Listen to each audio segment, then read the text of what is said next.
It is the last round of the regular season and the Premier's Plate is up for grabs today. Western United host Western Sydney and only the 3 points will do.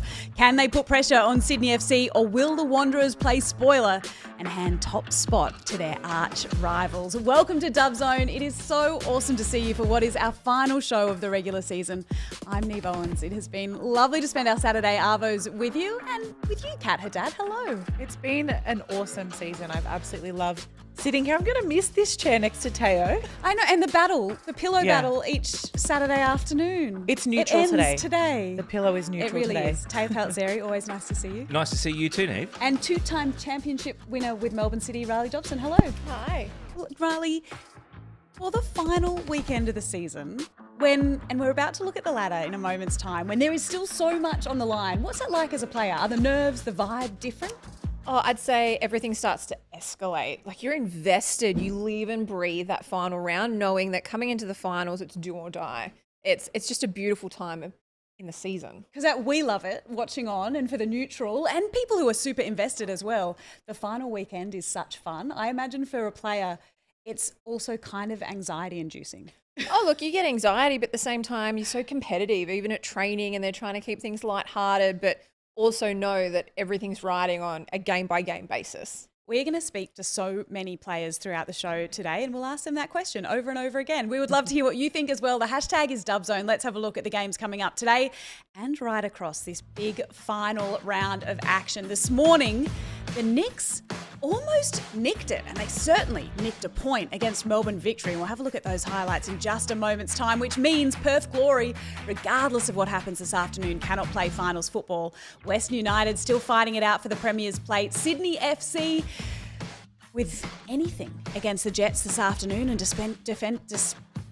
depending even, Teo, on that earlier result, we'll have the Premier's Plate. Clearly too much excitement for me. And tomorrow, Teo, that Melbourne City-Canberra United game, so much to play for when you look at this ladder. It is, because Canberra can not just jump into the finals, they can host the third versus fourth final against Melbourne City. A draw won't be good enough. Their goal difference will not overtake the Melbourne Victory. So Melbourne City, I think they don't want to go to Canberra. I think they want to play Melbourne Victory in the 3v4.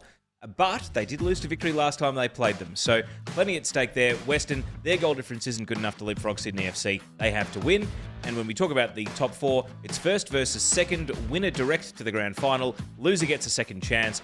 And in the second semi-final, at the moment, it would be Melbourne City against Melbourne Victory. Loser goes home, winner goes to the prelim final. And important to note that for both City and for Canberra United, their finals hopes are in their own hands. Ultimately, it depends on what they do against each other tomorrow. Huge reward, and obviously that equaliser for Wellington coming in the 98th minute, hugely influential on the way the season has ended up shaking out in this very last round. Let's have a look then at those highlights from Sky Stadium, because Melbourne Victory must be watching this back thinking this was one that got away, Teo. Well, they started the game looking like the Melbourne Victory we'd come to know over the last two seasons. The team that doesn't matter where they finish on the ladder, they steamroll their way in. Alana Murphy, great free kick, questionable wall and keeping, but a really well-struck free kick. And then Melina Reyes just absolutely eats up Marissa Vandermeer, striker turning back to goal, lashing in the shot, great goal, and you can see what it meant. Melbourne Victory looked like they were going to go on and win this comfortably and send shockwaves through the rest of the competition at that point, but they took their foot off the pedal, and then a moment that Kayla Morrison would love to have back, that back pass. Casey Dumont thought, do I get sent off here? No. Leaves Ava Pritchard. And again, Claudia Bunge probably thinking, do I handle the ball? Do I get sent off? Decided not to do it. And so that was one goal back. And then this is just chaos. In the 99th minute of the game, Grace Wisniewski pops up with the goal. Melbourne Victory, they were in the finals. They were getting ready to host a final. And now they are potentially going out, the defending champions. I mean, you talk about championship minutes, Riley. The 99th I'm still in shock there. of that game. Oh, look, I'm actually speechless. Like, I was driving here, so I missed the two goals. But for me, in that last 99th minute, just get yourself sent off. Like, you don't want to leave your situation for finals in someone else's hands. But I mean, the Knicks, this is what the joy of some of these teams are like. They can really throw a bit of a spin on final series, and they've done just that. Played spoilers big time, and Melbourne Victory will be watching that game tomorrow closely. Tonight, Kat, Sydney FC in action, just to make us all feel really, really old. off the top, had their youngest ever goal scorer in the A-Leagues this week. They did. Youngest goal scorer for Sydney FC and 5th youngest in the Liberty A-Leagues, Indiana Dos Santos, at 15 years and 170 days. I don't know what you were doing at 15, but I certainly wasn't scoring goals for the top tier football in Australia. This is incredible. And Teo, you actually commentated that game. What were your thoughts on her performance? Look, I thought she was excellent, and the great irony is that her older, and I say older, she's only 17, older sister Janea Dos Santos getting called up to the young Matildas, getting called up to a national team is what left Sydney FC so short on numbers that they had to turn to Indiana to play. But Ante Juric is a very loyal coach to a winning lineup, so that's probably why she kept the spot. I don't know if she'll play again now that Shea Holman is back from international duty and kind of pushing for that spot that's been her own through the year. But you know what? There's no pressure on this player here. 15 years old. There's some great names on that list, but there's also some cautionary tales as well, that just because you score a goal at 15, it doesn't mean your entire career is set out in front of you. And I'm sure there are a lot of people keeping her feet on the ground this week. Social media definitely gets excited about things like that. We love to see it. And other stories making news in social media was obviously the story of the French national women's team. We've wondered for a while who was going to step up into that role as coach of that side, and it is Hervé Renard. He is the former coach of the Saudi Arabian national team, who we saw break some amazing records during the World Cup just months ago. So he's now stepped into that role. I personally think it's a great decision on his part and a great thing for the French national team. And so we've also seen when one Renard steps in, another also decides to start playing again. And we've seen Wendy Renard alongside other players who had been a little contentious in terms of their place within the team, have stepped up to say that they will play under her Renard. So it's good signs. And speaking of Wendy Renard, there was another really big clash this week between Sam Kerr's Chelsea and Ellie Carpenter's Lyon. And we saw Chelsea knock out 8-time winners Lyon in the quarterfinals of this incredible Champions League clash. Here are some highlights for you to have a look at. Riley, was it a penalty for Chelsea at the end? That decision there? No, it's not. I don't think it was a penalty either. And interestingly, Sam Kerr did not step up, but in the shootout, Sam Kerr did step up, I think the second taker, and scored her penalty, which is a good sign because Sam Kerr, you think back to some of the high-pressure penalties she's taken over the years, wasn't afraid, didn't want to take the one at the end of extra time, but did take one in the shootout. Oh, look, it's great that she's gained some confidence to start taking them at that level again. It's hurt us a little bit at a national level, but practice makes perfect, doesn't it? We don't know, do we, whether it was Sam Kerr's decision not to take the one at the end of extra time. Ultimately, that could have been pre-planned and predetermined, yeah? Normally. Could have been. But Normally. Yeah. Still, I think the last 45 minutes of that game were incredibly stressful. I'm neither a Chelsea nor a Lyon supporter, but I was on the edge of my seat the entire time. And I know you were as well, Teo, because we were not far from each other when we watched the game. But we also threw out, given that it is the last episode of Dub Zone for the regular season, we wanted to find out what you guys thought were your top moments throughout the season. And one of those we threw out was Game of the Season. And Glory against Melbourne City came out as that top game. We saw an unbelievable performance from both sides in that game, especially Glory coming through when they needed a win the most. And there were 7 different goal scorers in that game. Riley, you pointed out that game last week saying what a big achievement it was for that side. Oh, look, it's an amazing achievement. I mean, as you just said, you took literally off the tip of my tongue, 7 different goal scorers. It was such a critical game for both clubs to maintain final positioning and contention, and the absolute veracity that was brought about by all the players and how they played out that game. It was amazing to see, and it was in the West, which, as we know, they are passionate fans over there. So they've had an amazing performance, and for us as well. There were some other options on that poll. I want to throw it out to you, Teo, or Neve, if you want to step in and let us know. Was there another game that you thought was a standout this season? I think that the 2 games between Melbourne City and Western United, while they haven't had crazy scorelines, it's been the birth of a rivalry, and that's what you want. We might get it again in finals as well, depending on the results between now and the end of Sunday. So that's quite exciting to think that that could be in the pipeline for part 3 of that rivalry between the 2 teams. But it's pretty hard to go past some of the crazy scorelines. And that game last Sunday, as much as Perth have since been mathematically eliminated from finals, which is a shame, they kept themselves alive, and that was the big carrot at the end of that wild contest. Absolutely. And they managed it with a late season surge as well. It feels like since Christmas, Perth have come home strong to keep us guessing right up until this final weekend. Yeah, and they lost 4-2 to Sydney midweek in that game that Indiana Dos Santos scored. But when they equalised for 2-2, they were clinging on to some hope. But unfortunately not to be. They needed to really win that game to keep any hope of making the finals without any number of mathematical permutations. And even though Victory will be disappointed to have drawn today, that draw does knock Perth out of finals. Western United have spent so much of the season in that Premier's Plate position, in their debut season of the Liberty A-League. It has been remarkable. Let's have a look at how they'll line up today for their last regular season game up against Western Sydney.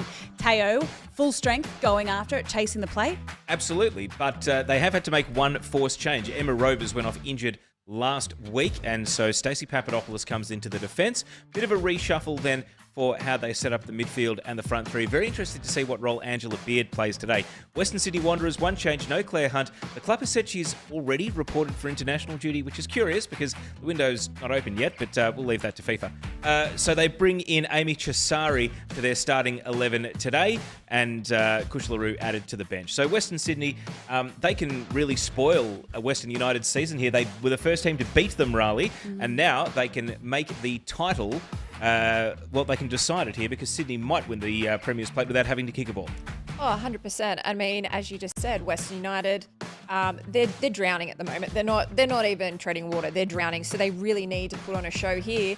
And they're up against a team that has spoilt their season in a way.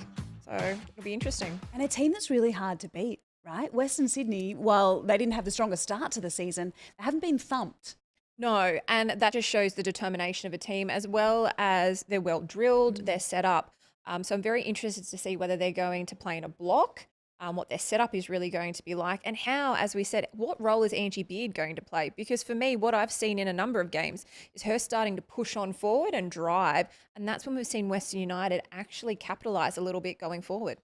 Should we check out the Golden Boot race as well at about this stage? We know Michelle Heyman is in action for Canberra United tomorrow, but with Western United and Hannah Keane in action today, that table, Teo, is still tight. Are we ruling out Madison Haley potentially scoring 4 against Newcastle in the 5 p.m. kickoff? Just Do you know what? It is the Jets. Really spicy? It is the Jets, Teo, so you just never know. We've seen some remarkable results after, this season. 10 seconds last time, didn't she? And then it was 3-0 after 10 minutes when Sydney played them last time. So that was a dub zone day. I don't think you can rule that out. Melina Reyes did score 1 today. If she'd been fit the whole season, she would have been right there in that conversation. Hannah Keane doesn't need a goal for the Golden Boot. She needs a goal because Western haven't scored for a long time. And when you say they're drowning, Raleigh, they are sinking. I mean, you can still win games without scoring goals in finals because you can get to penalties, right? They need to score a goal. I need to see some evidence today that they have not absolutely, spent all their petrol tickets. They've had a great season to get this far, but do they have anything left in the tank? You are harsher than me, and that's saying something right now. I just want to see them score a goal. Is that so much to ask? No, because, 100%. I want to see them. I want more from them. I've watched them all season. We've spoken about how fantastic it has been to see a club in their first season achieve what they have. But I want to see it all the way through and at the back end. So step it up, Western United. That'll kick off shortly, as will Brisbane taking on Perth. And Tails, we have a look at the lineups for this clash. Less spice in this one now that we saw the draw this morning. Yeah, it does take the pressure off Perth, but they still start Sierra Hinson, who's been battling a knee injury and has come off limited minutes in the last 2 games. Don't expect her to play the full 90 here. Alana Janchevsky goes to the bench. No Ella Mastro Antonio, Demi Kulazakis preferred amongst the subs. Raw, they said goodbye to Larissa Crummer this week, who went off to Norway. They bring in Tamar Levin to their starting side with the injury to Kaya Stevenson. Crummer didn't actually play last game, was already in the move to Norway at that point. So Brisbane Raw, basically all of their big names, Gorry, Crummer, Cassia Lind, their foreign signing, did they even plan to make finals? Because all of them have left by the end of the home and away season. We see here the head-to-head between the teams. Raw, they're playing for pride. Perth Glory, they can still, Alex Apakis, we spoke to him on Dub Zone last week. His future is still up in the air. A win here would certainly do his cause no harm to get a new contract at Perth. I feel that he's already solidified it with Perth. What he's achieved with his team and the leadership group that he has, I mean, it'd be unfair and unjust to not give him another opportunity. Now, Kim Carroll gets to hold the game's record for one day. Michelle Heyman will equal that record at 159 games each tomorrow, but Carroll equaled Heyman midweek, and now in her final game before retirement, she gets to go out as the game's record holder for one day. Oh, that's still pretty special, isn't it? It sure is. 159, right, today? It's a remarkable record, Riley. And I imagine when that full-time whistle goes this afternoon, there'll be a little moment where she pauses because she has been such an influential person in the women's game for so many years. Oh, Kim has been an absolute pillar for female football in Australia, and anyone who says otherwise, I'll try and fight them because she and we has don't been. want to see that. But no, she has been, and she is just such an amazing human being on and off the park. And what she has achieved for female football alone has really set the precedence for us moving forward. So it's remarkable she's made this achievement, and I know I speak for everyone when I say we're so proud of her. I'm so hopeful that we will get to speak to her as well after the final whistle this afternoon. So we've got 2 games simultaneous this afternoon, Teo, and then that Sydney FC Newcastle Jets game this evening at Allianz Stadium, a double header at Allianz. And it is remarkable to think that that premiership three-peat is on the cards. It is, and Newcastle, I think back to last season where they had a really contentious goal disallowed in Newcastle in front of a parochial home crowd. And that was a key game on the way to Sydney winning the Premier's Plate last season. Riley, away in Sydney, I mean, this looks like, unfortunately, lambs to the slaughter. But one player in this game, Tegan Allen, announced her retirement. This is a 40-cap Matilda who won most of her caps as a teenager, maybe didn't kick on into her 20s the way she would have hoped, but we can still celebrate what was a great career for, in her prime, a very important member of a Matilda's team and an unquestioned first choice through about 30 of those 40 caps. Oh, look, we need to celebrate Tegan's achievements. What she has done at a numerous clubs at a national level is really special for the female game. And she technically is still in her prime now. I mean, I'm devastated to see and hear her retiring. So let's hope that Newcastle are able to put on a great performance for her down in Sydney. It's also a hometown for her in a way. So I hope that everyone gets around her. She has the unique record of having played for Western Sydney Wanderers, Sydney FC, Melbourne Victory, and Melbourne City. Wow. Like, it's pretty remarkable. The only player to have done that, men's or women's. Oh, look, and what club she's played for. All of them have been amazing clubs, and they've achieved greatness in the female and men's games in their own right. Let's have a look at the games we've got for you this afternoon now. 2 kicking off simultaneously for you on Dub Zone. If you'd like to hear us chat and speak to some of the main players right across the weekend's action and call the major moments from these games, stick with us here on Dub Zone. If you want a deep dive into just one of them to celebrate maybe Kim Carroll's final game, or indeed to watch Western United in their quest for the Premier's Plate in their debut season, they're on 10 Play and Paramount Plus, and you can hear a full call of either game as well. But Teo, let's head to this one first, and Western United really looking to right the ship as they head into finals football. Yeah, and a team where the goals have dried up against a Western Sydney Wanderers side who had the bye last week but played with real freedom and a bit of attacking intent, beating Brisbane Roar 3-1 last Sunday week. And interestingly, Claire Hunt scored in that game, but not lining up today. Interesting that perhaps released early to get over to the UK, where we think she's going to be a vital part of this Matilda's team. I mean, the mail I'm getting, at least, is that Claire Hunt's probably going to keep her spot in the starting 11, whether that's the result of injury or coach's decision. I think, Riley, that Claire Hunt is very quickly becoming a vital part of the Matilda's plans for the World Cup at this point. And her absence, be interesting to see if it's felt today, because they've got the teenager Gemma Ferris and midfielder converted centre-back Malia Steinmetz playing as central defenders today. Oh, look, I'd just like some clarity and some honesty as to why she's missing today's game, given we know the window doesn't open until Monday. So if anyone has any information on that, it would be fantastic. But I mean, the Wanderers can't play finals football, and it's been a huge season for Claire Hunt. Do you think, Teo, it's just a case of resting up before she heads back into the international? I'm going to take the club at their word. But the window's not open. No. Yeah.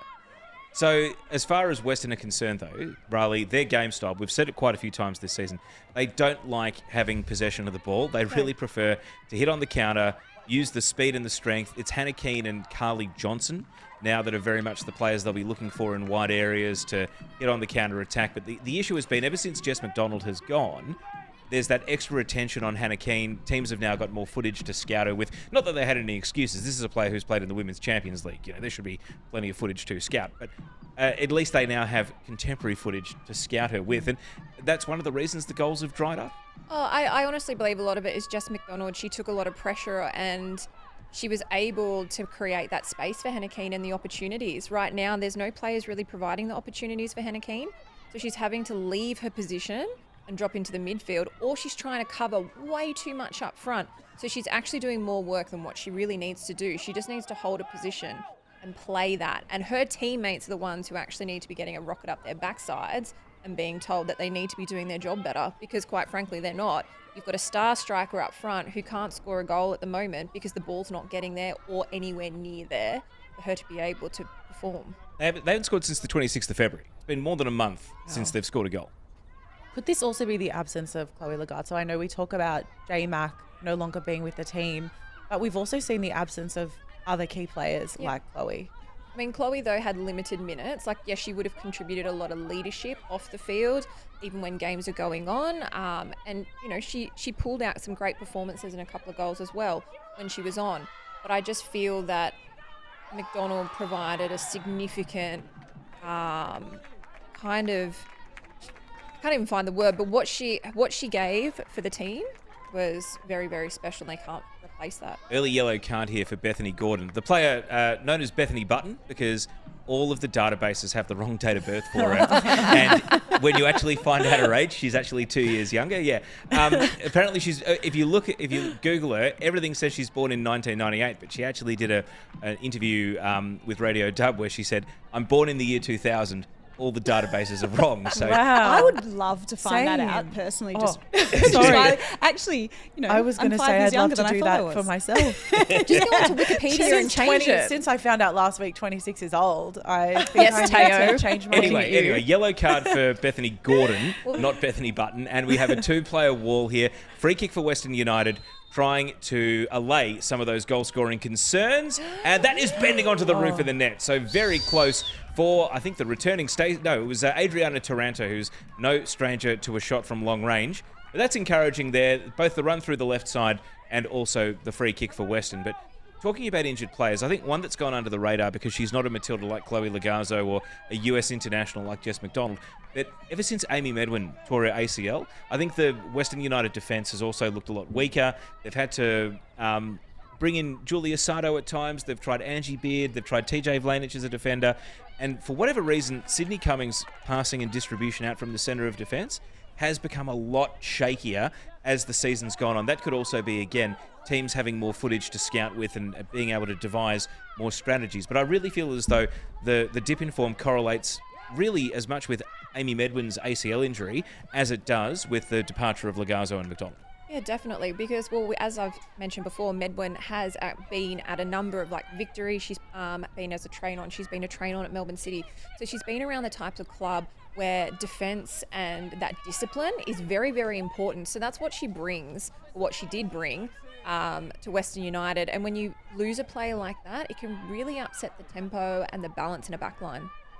Let's check in at Perry Park now, where Brisbane Roar are taking on Perth Glory. And there's been a couple of early chances in this one, Teo. No goals as yet, but both teams, regardless of the fact that finals football is out of reach, would love to finish the regular season with a win. Yeah, especially the Perth Glory here, as we see the ball being taken off Jamila Rankin, and that is a golden opportunity, which perhaps should have hit the back of the net from Sierra Hinson. Hannah Lowry with the corner and turned goalwards and just wide.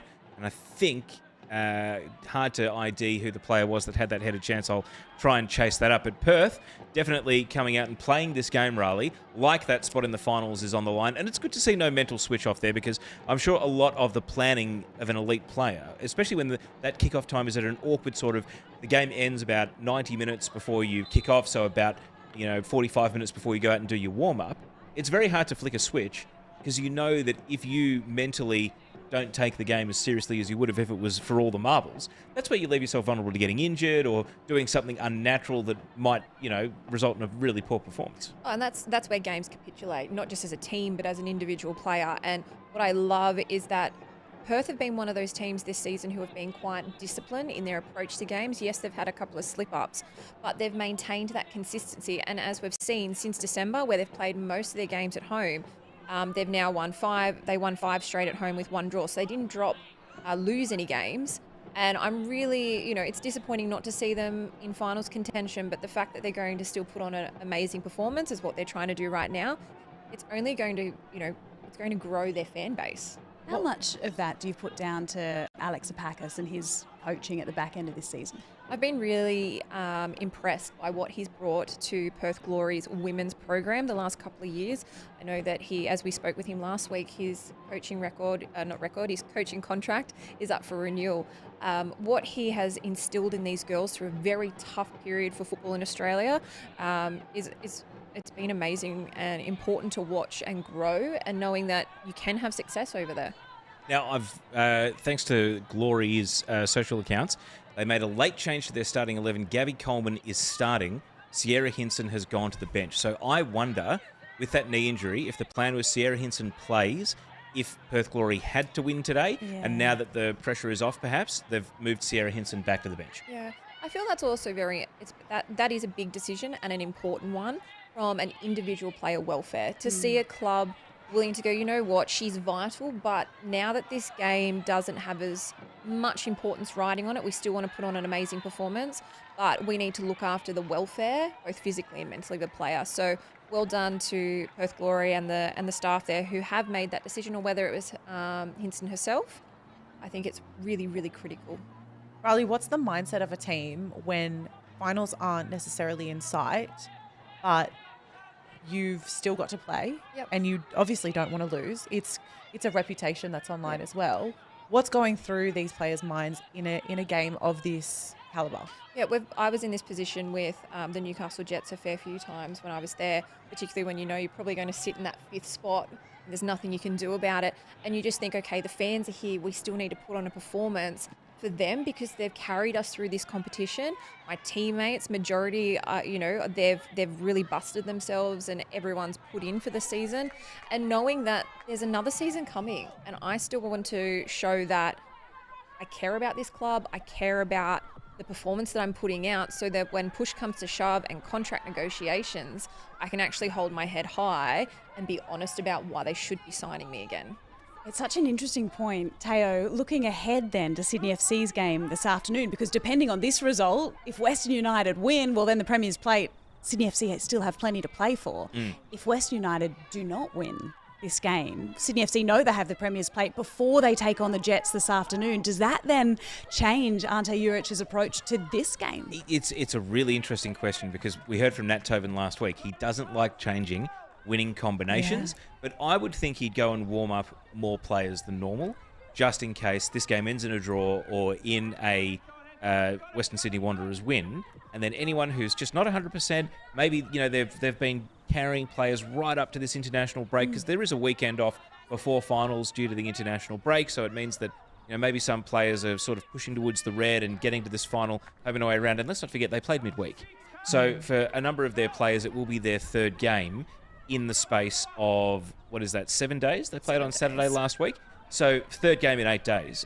Not easy, and certainly a case where maybe if Western Sydney does them a big favour here, they might rest and rotate some players that otherwise would have played if it was for, needing to win. I feel like the more professional coaches and the smart coaches won't upset their lineups regardless of what the current situation is, because you don't realise when, say, you're coming into the final game and you've made finals and you think, you know what, or even a player who, you're playing off for 5th and that's it, and you tell someone, sorry, you're not going to play today, or you're not going to travel, or you're not going to start now because I want to give someone else some time. That can really upset the mindset of a player as well as a team. It's I know a number of players, we've travelled and we're playing in finals, and I'm going, are you playing today, or like whereabouts are you playing? And they go, the coach just came and saw me in the warm-up and told me I'm now not going to be on the bench, or I'm now not going to start. And you see the change in that player from that moment into the game when they come on, and even in training, if you're going to finals, it can really damage a run for a player and the cohesiveness of a team. It's interesting you say that, Riley, because we spoke to Michelle Heyman last week and we asked her, how do you bounce back from not making the Matildas squad? Because that is one of those things that can also be a setback for a lot of these Australian players. And there's a question here that asks, if you had to pick one player for the Matildas, who would it be? A fit and firing Melina Ayres or a Golden Boot leader Michelle Heyman? And I think it's a really interesting question because they're both amazing talents who are yet to be put in that Matildas position. It's hard to compare those two at the moment because both are actually fit and firing. You just need to look at how both are contributing in that position. If it was, they've asked that whoever has tweeted that has asked for my opinion at this point in time, out of anyone in the Australian A-League women who I'd be selecting to go into the Matildas, it would be Michelle Heyman because she's the one who's scoring goals. She's the one who's creating opportunities. She's not just scoring with feet, she's scoring with her head as well. She's probably one of our most informed strikers apart from Sam Kerr and Caitlin Ford. So how she has not been selected, I believe, is a detriment to our Matildas.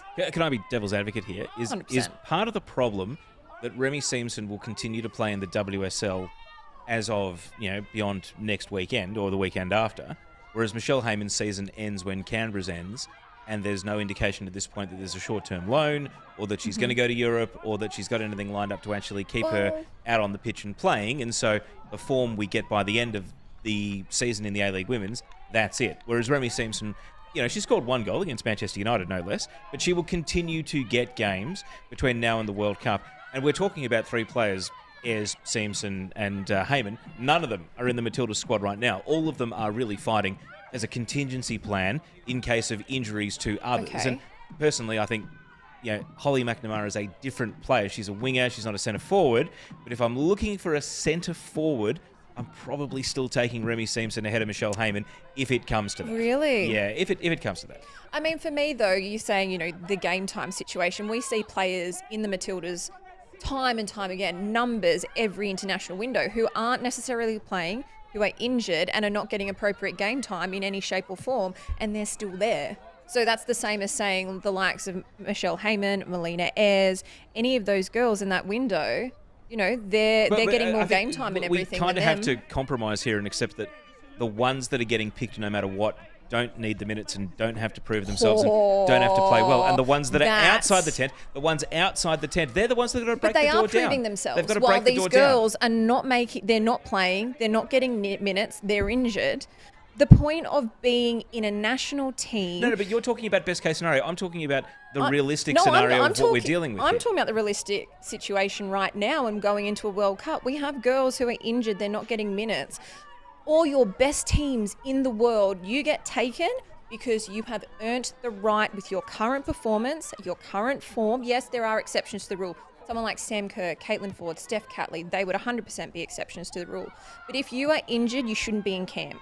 If you are not performing, if you've just come back from injury, say 2 weeks ago, and not getting adequate minutes, you should not be there. Your players, our biggest problem is our international players are contracted and they're brought in because they're contracted, not because they're performing. The FA have chosen this path. I mean, it's even contradictory to how Graham Arnold approached the Socceroos before Australia's most successful World Cup ever in the men's, right? Mm-hmm. But they've doubled down on this ideology. They're happy with the path they're taking, and they are so sure of themselves that they are taking the right path. What have we won apart from the trophy this year in the Cup of Nations? What have we actually achieved? To be fair, they are on a 7-game winning streak, right? Yes, against what calibre?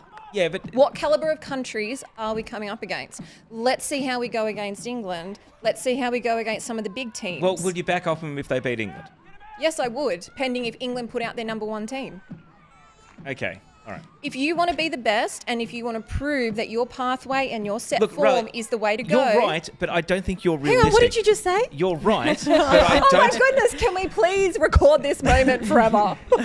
I just don't think you have to... How can you be right but not realistic? They've painted themselves into a corner of this is how we want to do things. They want to prove it. They want to win things their way. But why when it's showing it's not successful right now? But they are on a 7-game winning streak right now. Against... what calibre? Look, again, I agree with you, but this is a we say, the RBA isn't the Reserve Bank of Australia. It is results-based analysis, right? And if you take a pure RBA approach to the Matildas, they're on a 7-game winning streak. It's called an executive summary for a reason. And the executive summary right now is the Matildas are on a 7-game winning streak. Okay. Do you think anyone, we have dubious evidence. We have dubious evidence of how closely people watch the games, right? Do you think anyone cares much further beyond they've won 7 in a row? Oh, no, but that shows how much they don't know about football. I've loved this discussion. You two can continue to go head-to-head for the next 2 hours or so, but I'm just going to interrupt for a moment. Let's go back to what we're so that we can go to New about. Zealand. And Kayla Morrison, the skipper of Melbourne Victory, has been good enough to join us after that 2-2 draw with Wellington Phoenix a little bit early this morning. Kayla, it is always good to see you. Tell me how the team is feeling after what was a chaotic game of football and how you'll all be watching that game tomorrow now between Melbourne City and Canberra. Yeah, the team's definitely, devastated. It was like we had it fully. We were up 2-0, like we could smell finals, and then to just kind of let it slip away at the end really, kind of sucked the air out of the room. So we'll get back tomorrow. We'll watch the game, and we, just have to cross our fingers and hope that Melbourne City, come through for us. What do you do, Kayla, as a side with your coaching staff immediately after full time, coping with the disappointment of that result and how the game finished, but also knowing that your season may not be over? Finals football could well still be on the way. So what was that conversation like? He was actually maybe the calmest he's been in, which is a little bit scarier, but he just, told us to keep our head up, focus on the positive. We had a great first half. So if we do, make it into finals, to bring that type of energy and, learn from the second half, but also move on from it. So Kayla, tell us what actually happened in the second half today. So we've seen the goals, but what happened as a collective unit? I think that we sat off them. I think that we should have kept going at them. I think, there was more goals to be scored. They couldn't handle our press in the first half. I'm not sure, where the breakdown happened, or, maybe we just got tired. And it just kind of felt like we started to, give them too much respect. And that didn't, work out for us. We just kept letting them pump balls into the box, and we were just defending for our lives there. I take responsibility for that as well as the leader. It's up to me to make those decisions on the field. It could be split-second decisions, but again, if we get the chance to learn from it, hopefully we do, and we, never take our foot off the gas again. Kayla, is there anyone in the Melbourne City team you know well enough to send them a message saying, hey, please do us a favour? Or is this the sort of one where Melbourne Victory and Melbourne City, you are still rivals, and even though you'll watch the game as a team, it's one of those ones where you're just going to put your trust that they'll want to win just as much as you want them to? Look, I'm maybe not close enough with anyone, but I'm sure there are girls on the team who are going to send them a message or two. We are rivals, but, we hope that they're going to go out there and try and win. If they don't win, they're going to have to play Canberra again. So they're probably going to want to go out there and, put on a really good performance. So I guess we'll just wait and see. I mean, Kayla, look, you've had an amazing season coming again. How, obviously, pending on results, making finals, how do you see you guys prepping this week pending results? I think we've had good prep the whole year. So I don't really see there being too much of a difference to what we've been doing. The tactics are there. It's just occasionally, we're missing one or two things technically on the field from individual performances. So I think the coaches will follow a very similar structure. We just hope that, we'll start to win and get over these ties. We have seen a goal in the Western game, but we will come back to that after we finish talking to you, Kayla, because there's a question I wanted to ask. There's been a lot made about your citizenship status. Are you an Australian? Is your ambition even to play for the Matildas, or are you feeling more American than ever? Where are you at as far as your eligibility for Australia, but also your ambition to play for Australia, if there is such a thing? Look, my ambition at the moment is to just make it into finals. So if I can do that, that's step one. My second ambition is just to play as good as I can and let the cards fall as they may. Obviously, you want to play at the highest level and challenge yourself as much as possible, but I've got to focus on the right now at the moment. Are you actually eligible to play for Australia, though? I'm not sure. Like, there's a lot of stuff that's been going on, so yeah, I'm waiting just as much as you. You've done a good job at not properly answering Taylor's question, even though he tried to get it out of you. Well done. On a personal note as well, you opened up to the A-League's All Access this season, which was awesome. We got to learn more about you and your recovery from your ACL injury. Can you just tell us what that experience was like, letting the cameras into your life? This is a new element of the game here in Australia, and it's part of the growth of the game. Something that we love to see is learning about players like yourself. Tell us about that experience.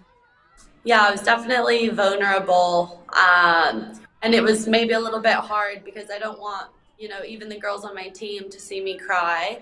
So to kind of in the hardest moments of your life is definitely, it feels like you're really bearing it all.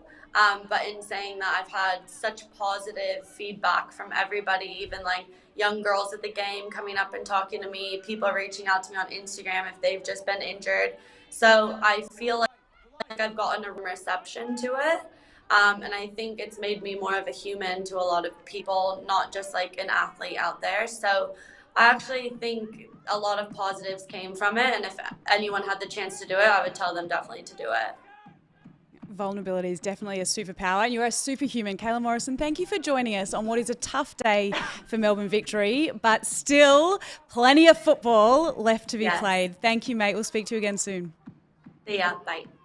Kayla Morrison, the skipper of Melbourne Victory, joining us after that 2-2 draw with Wellington Phoenix this morning. Now, what was that date you told us a little bit earlier on about the last time Western United scored? February the 26th. February the 26th. We'll add April 1 to the list because we've had a goal, Hang on, are we sure it's a goal? It is April Fool's Day. Yeah, let's just see if this got disallowed. TJ Vlanich taking the corner. We've made a lot of there being no Claire Hunt in defence for Western Sydney Wanderers today. Let's see how they defended it here. Near post flick header.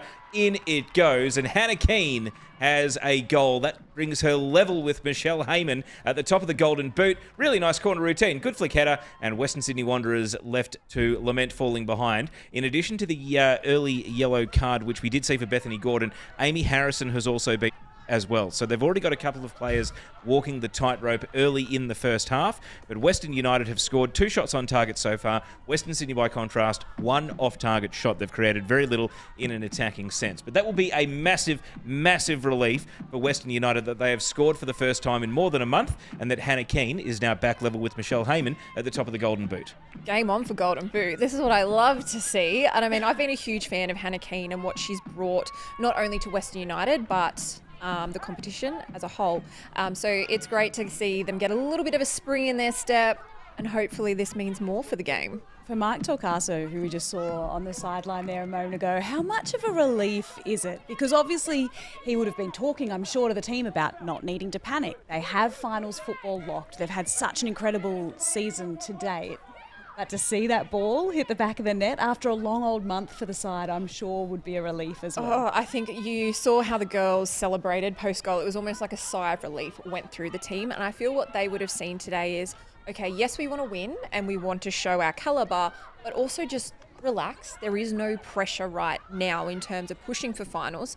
So just focus on yourself, enjoy it and embrace it, because after this week, it's a week-by-week basis. I mean, they do have the advantage of knowing that they were locked into second. They'll be playing Sydney FC no matter what. But I mean, they'll be back at City Vista next week hosting that final if Sydney FC were to lose to Newcastle. Although, let's wait and see how this game goes before we start trying to plot a Newcastle win against Sydney FC and what it might take to pull off. What would have to be anything's possible with the dub. It would be. I know this is the Chaos League, but that would be the most chaotic upset result potentially in the history of this competition if that was to happen. There's a comment here just saying that it's the best league in the world and #Chaos League. Right on time for Teo. Beautiful.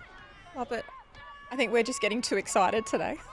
And it is early doors. I mean, 28 minutes in, they do have a 1-0 lead, though, over the Western Sydney Wanderers, who, while defensively they've been so sound this season, Teo, goals haven't flowed for the Wanderers. No, I really don't think they actually ended up resolving the problems that we flagged with Western Sydney in pre-season and then in the first third of the season before Serena Bolden's arrival. And Bolden didn't score against Western United in the win earlier in the season, but then did score her first goal and looked as though she'd transformed the Western Sydney attack. Hasn't scored since. Today would make it 10 appearances, just the 1 goal, Riley.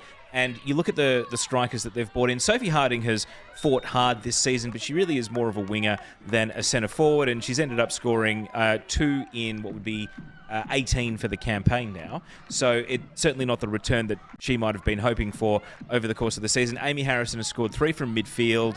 Bethany Gordon scored a double last week. Holly Casper's not even on the bench today. Came off an amazing NPL New South Wales season, but has struggled for game time in this team and struggled when she's been out there in the team, when she's been given minutes and opportunities. And some of the kids that they've signed, Sienna Silvestre, we've seen little cameos, but hasn't scored and hasn't had many minutes. Kush LaRue hit the post against Sydney in one of the derbies, but also is still waiting for her first A-League women's goal. They need to... Tess Bode, the American they signed, got injured and got recalled back to the NWSL after a couple of games. When Tom Samani and Kat Smith sit down and brainstorm who they're going to sign in the off-season, it has to start with a centre-forward, and it really has to start with wingers as well. And whether they're Australians, whether it's bringing someone like an Emily Gielnik back to Australia, or whether it's going out and targeting a foreigner, it has to start there, because this team, for all the honest work and all the defensive solidarity, they still can't score goals, and that's why they're not really pushing for finals. And you can't just rely on local talent and young pathways and your youth setup to get you, to be successful in the A-League W. I keep going to say W League because that's what I've grown up with. It's been the W League to me. They need to look at some foreigners and signing some big note players. After the World Cup, we may see some of our older Matildas come back to Australia because they want to spend some time at home after spending a lot of time overseas. So they should be looking at targeting some of those. Not a huge amount, because you don't want to upset the cohesiveness that is currently in this team. They have some foundations. They just need to add probably about 3 to 4 experienced players. Now, they are 7th, right? So they're not down the bottom, but they're the lowest scoring team in the league. Today would be 15 goals in 18 games if they don't score. Raw, by contrast, 16. And then the next lowest is Wellington, the Wooden Spoon team, on 20. Newcastle, to their credit, have at least scored 22 goals. So if pre-season you'd said to me, Wanderers will score 15 goals over the course of the season and will be the lowest scoring team in the league, I would say that sounds like a Wooden Spoon campaign to me. So the fact they finished 7th, it's really a credit to their defence that they've had so few goals to play with and they've still been able to get results over the course of the campaign. Oh, look, and they should be looking closely at other clubs and looking at players who have been very successful either in previous seasons and haven't necessarily been treated well this season, or there's been a lot of questions. We're looking at the likes of, say, Fiona Warts. She's been having a difficult time at Adelaide United on a minute perspective. So, they could be looking at scouting there. There are so many options, but I think the one thing this league really needs to start doing is, and Tom has the connections, that's the big thing here, is he can go, we don't want to be a development league, we need to look overseas and we need to get some decent talent in here and really boost us, because as we know with a lot of these clubs that are affiliated with A-League clubs, they're told, look, we need performances before we start investing more money in you. Well, if you don't invest money, half the time you don't get a performance or an increase in performance.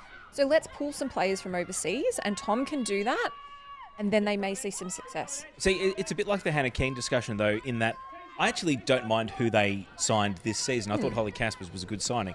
Kush LaRue's got a lot of potential. I think if you were holding an AFL-style draft, you'd pick Sienna Silvestre with the number 1 or the number 2 pick next to Daniela Galich.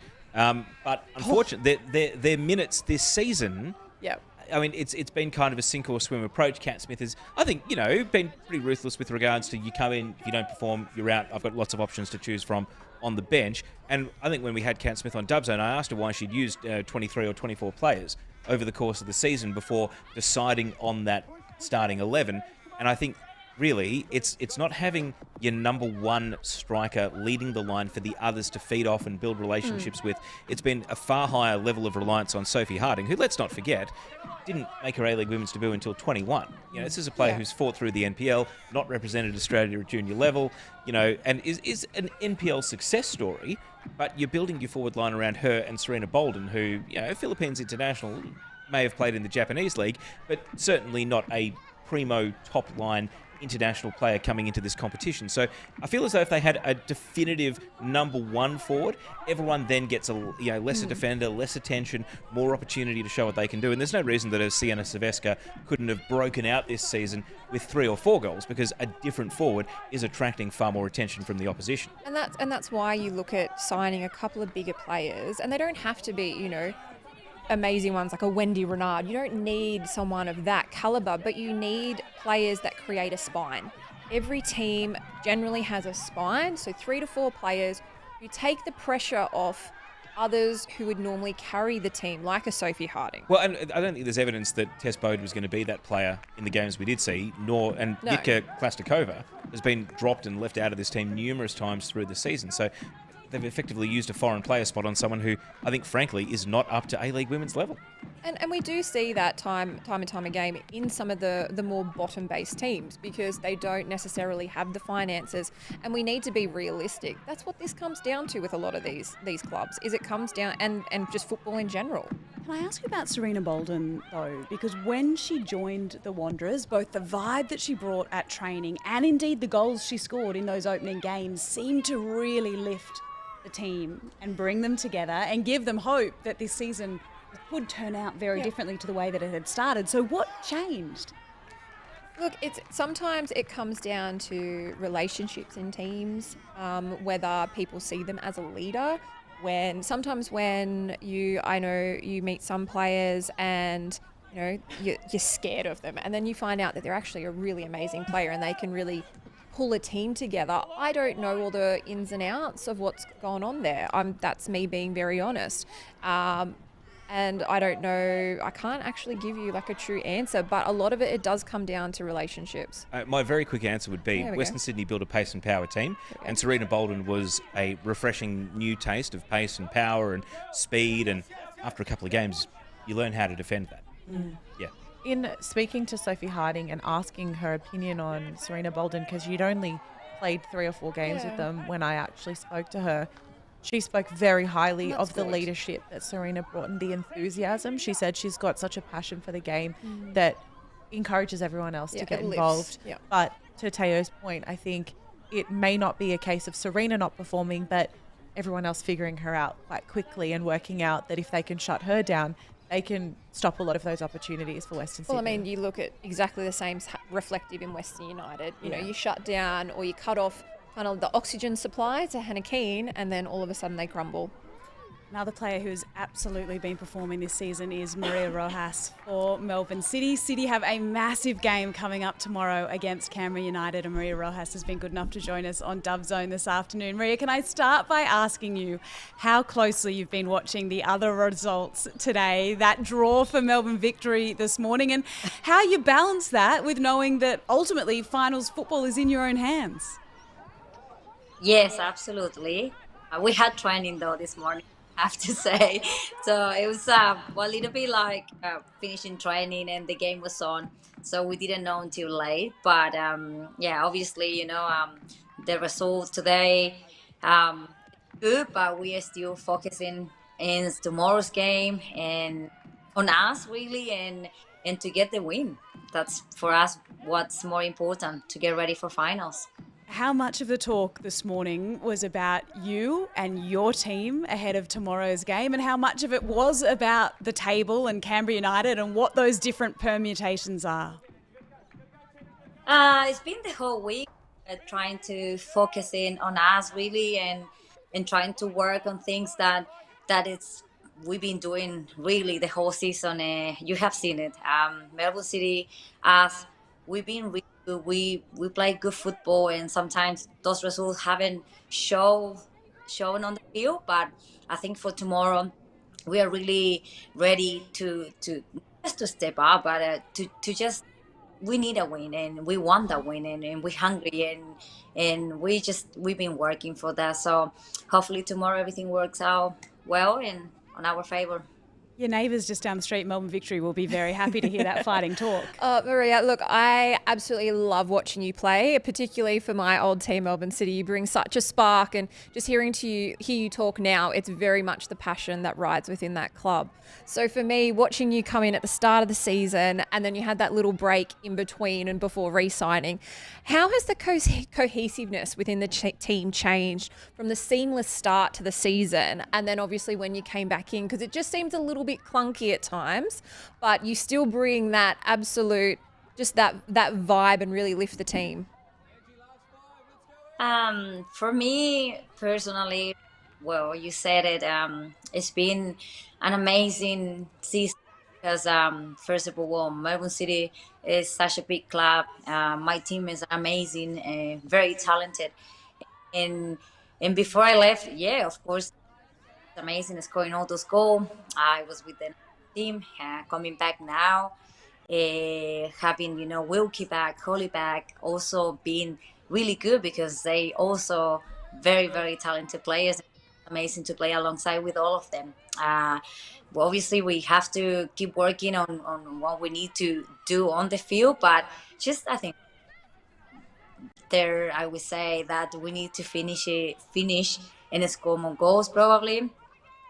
Gonna come because the football that we play, I do believe in that, and sometimes you watch our game, and when I rewatch it, I see it and how we play the ball, and the idea that we have, it's there, it's good, it's great football. So we just need to now. I think tomorrow, if that happens, it's gonna help us massively going to finals, and I think it's in the personally, I'm really enjoying it, and hopefully I can do even more for the team, help my teammates, and yeah, and lift that trophy at the end. But we're focusing really in step by step, and tomorrow is a big game for us as well.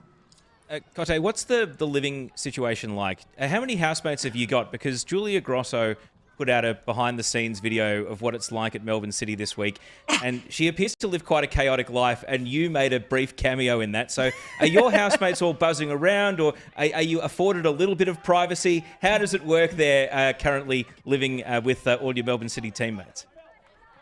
No, it's great. Personally, I'm used to it. I've been in so many countries, in so many teams, and obviously we try to respect our spaces. The house is big, two storage, so we have our own rooms, big space outside, like to go for walks, and yeah, like it's everyone needs to do what they need to do. But yeah, no, it's been good. It's been good to get to know the girls and living with them.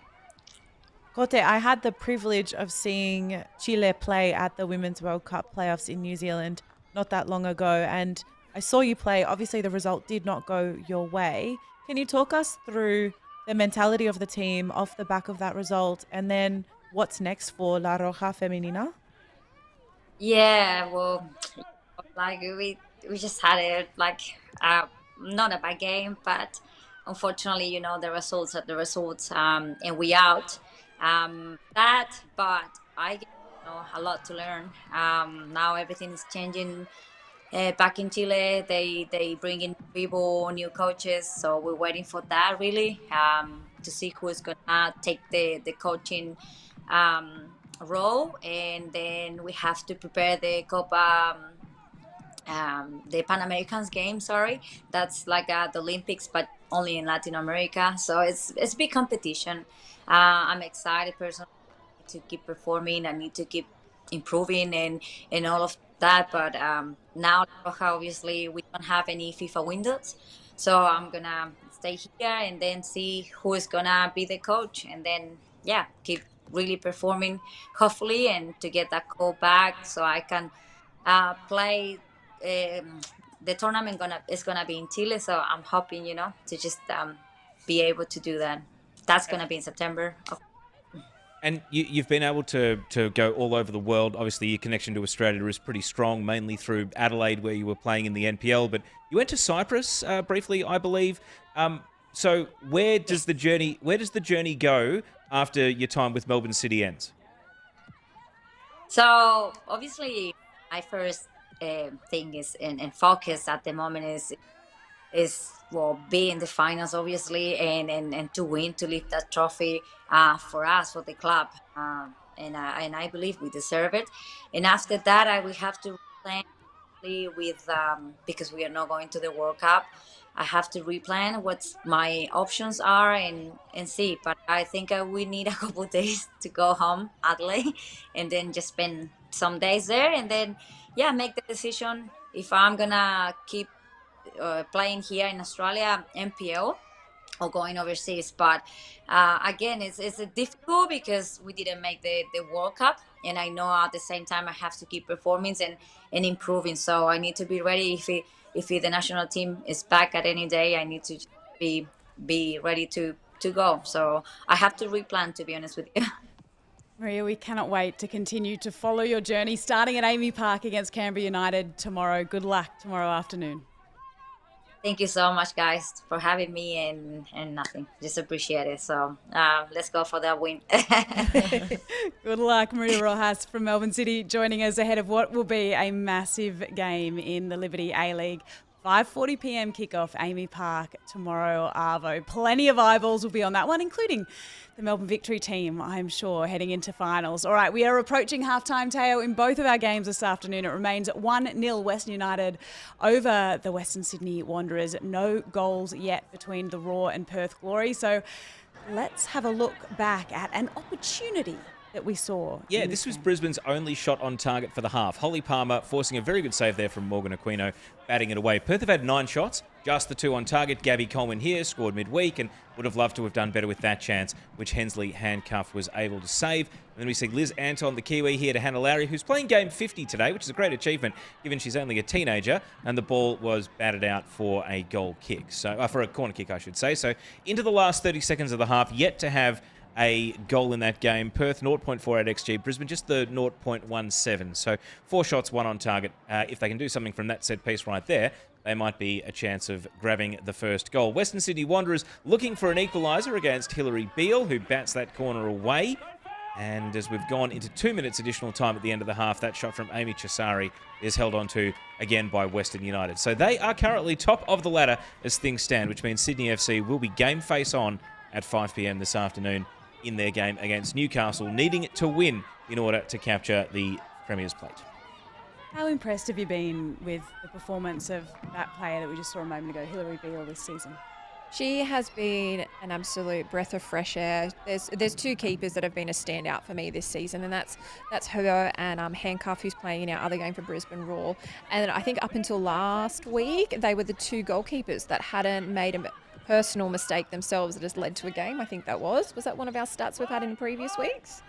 It is such a remarkable one, isn't it? It must give your defence so much confidence knowing that they have that solidity, that trustworthiness, I guess, behind them. Oh, look, a huge part of taking confidence as a player is knowing that your goalkeeper is going to save you points. And Hilary Beale for Western United has been an absolute brick wall. She has been an absolute leader, clear cut for them this season. And I've really enjoyed how she commands herself around the box. She reminds me of just a more refined Melissa Barbieri in that way, the way she holds herself and commands her teammates. So I've been so impressed with her and the fact that, you know, she's taken out Player of the Month twice consecutively. It's a huge achievement for a goalkeeper. I find it absurd that she hasn't been recalled to the NWSL. And these clubs, how are they not watching, as we see a half chance here for Western United cleared away, how are they not watching her form and her performances and saying, this is someone we think could be a number 1 or even a number 2 at least, come and sit on the bench for us. But the only stat that maybe gives we'll get into this when we talk team of the season, but the only stat that maybe gives a little hint about Hilary Beale is she's only 1.8 XG better than the shots she's faced this year. And that puts her right in the middle of the pack. It's, you know, standout goalkeepers like, for example, Mark Birighitti, when he was at Central Coast before leaving to go to Hearts, was eons in that category of statistic, ahead of any other goalkeeper in the league. And without giving away some spoilers as to who is leading that category in the A-League Women's, Hilary Beale is not that goalkeeper. So maybe that's one of the factors that she's effectively taken care of business. But to be honest, in a league where we see errors, harpoon teams' chances on a regular basis, we even saw Beale give away the ball for the opening goal for Canberra last week. If you have someone who's just error-free, that already puts you well above average at times in this competition. Was that a little almost spoiler alert for our teams of the season that we're going to do at half-time in these games? Only if someone knows the stat. Only if someone already knows the stat. Hashtag Dubzone. Tell us now before we get Teo's team of the season in a few minutes' time. Is Hilary Beale your goalkeeper in your team of the season? She is my second. Ooh, she's there on the bench. She's there on the bench. Well, we did do a poll out on our socials this week and asked for player of the season, and we will discuss this later in the show, but Hilary Beale was one of those options, and the last time I checked that poll, she was leading the votes. So I think your thoughts around her performance this season are shared by a lot of A-League Women's viewers as well. I don't believe in XG, so I look at what's in front of me and the performance being put on. And right now you have this poll result in front of you, and you can see that Hilary is well and truly leading the way in that vote, to Teo's dismay. Yeah, no, we'll get you to believe that the world is round at some point, Riley. Look, I'm just saying, unfortunately, the game is too reliant on statistics rather than what's in front of your face. Use your eyes. What about a combo? Do you believe in a combo? Yes, Statistics play a role in some aspects, but unfortunately these days it plays too heavily into the game and not enough coaches don't pay attention to what is right in front of them. The amount of times I've had players go, like I've had conversation with players and they go up to their coach and they go, hey, what did you think of my game? This is directly after a game. And the response is, I don't know yet. I've got to rewatch it and then I'll let you know. For me, if your coach is saying that to you, just probably don't even listen to anything he or she has to say, because they're going to go back. They're going to ask. We got close to a Freudian slip there, I reckon. You've got to go. That's because they're going back to their stat man and going, oh, look, yep, they've had, you might think they've had an amazing game. And then they go, oh, yeah, but they only ran this many Ks compared to this person. That person may have run, 3 Ks more, but were they effective? Highly unlikely in some of these cases. So there's no statistic for passion. There's no statistic for love of the game, how much effort you put in and showing up. Exactly. That's way too emotional for Teo. The game has a balance. I think you're treating me like a bot here. I rely on the eye test as much as anyone. Think about half the names I've thrown out here for NPL players as prospects to get into the A-League Women's. I agree. I've unashamedly said that I'm relying purely on the eye test rather than numbers for them. And if anything, I'm surprised that more people don't criticise the fact that I'm reliant on the eye test over numbers. I just like to sprinkle in a few of them. That's all I do. That's all I do. You need a balance of the two, but I am just saying that for me personally, XG is obsolete in the game. Oh my goodness. It's been game on with us.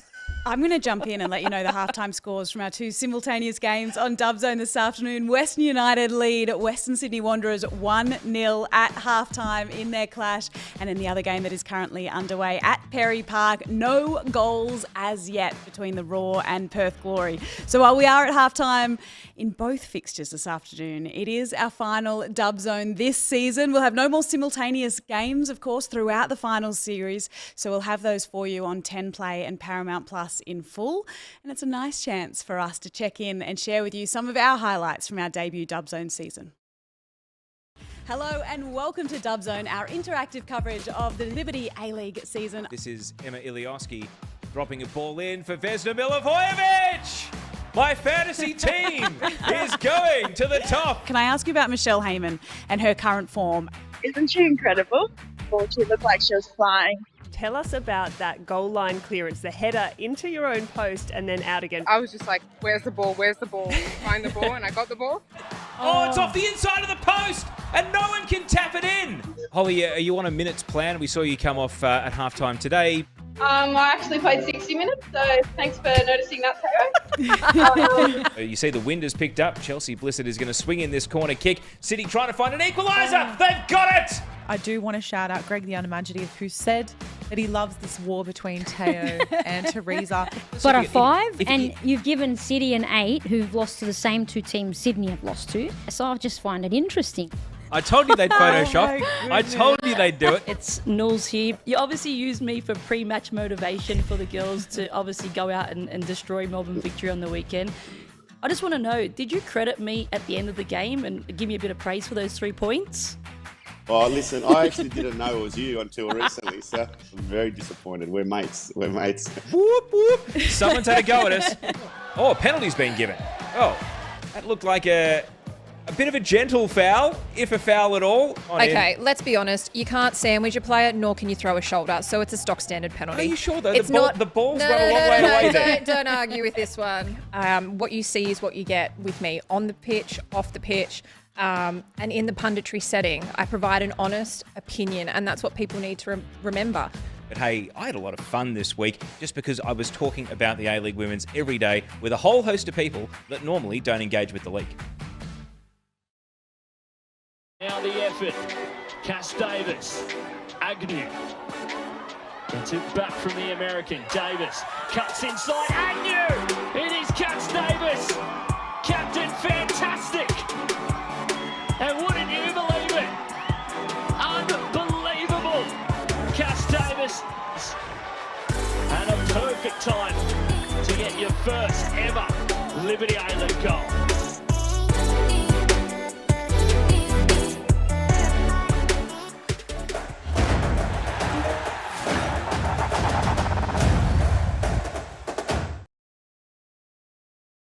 Welcome back to Dub Zone, our interactive coverage of the Liberty A-League season. Did you feel like that was the whole thing was just a stitch-up? I mean, I don't mind. I think it's fine. You got to give the people what they want. And if the laughter in this studio was anything to go by, I think we gave the people what they want.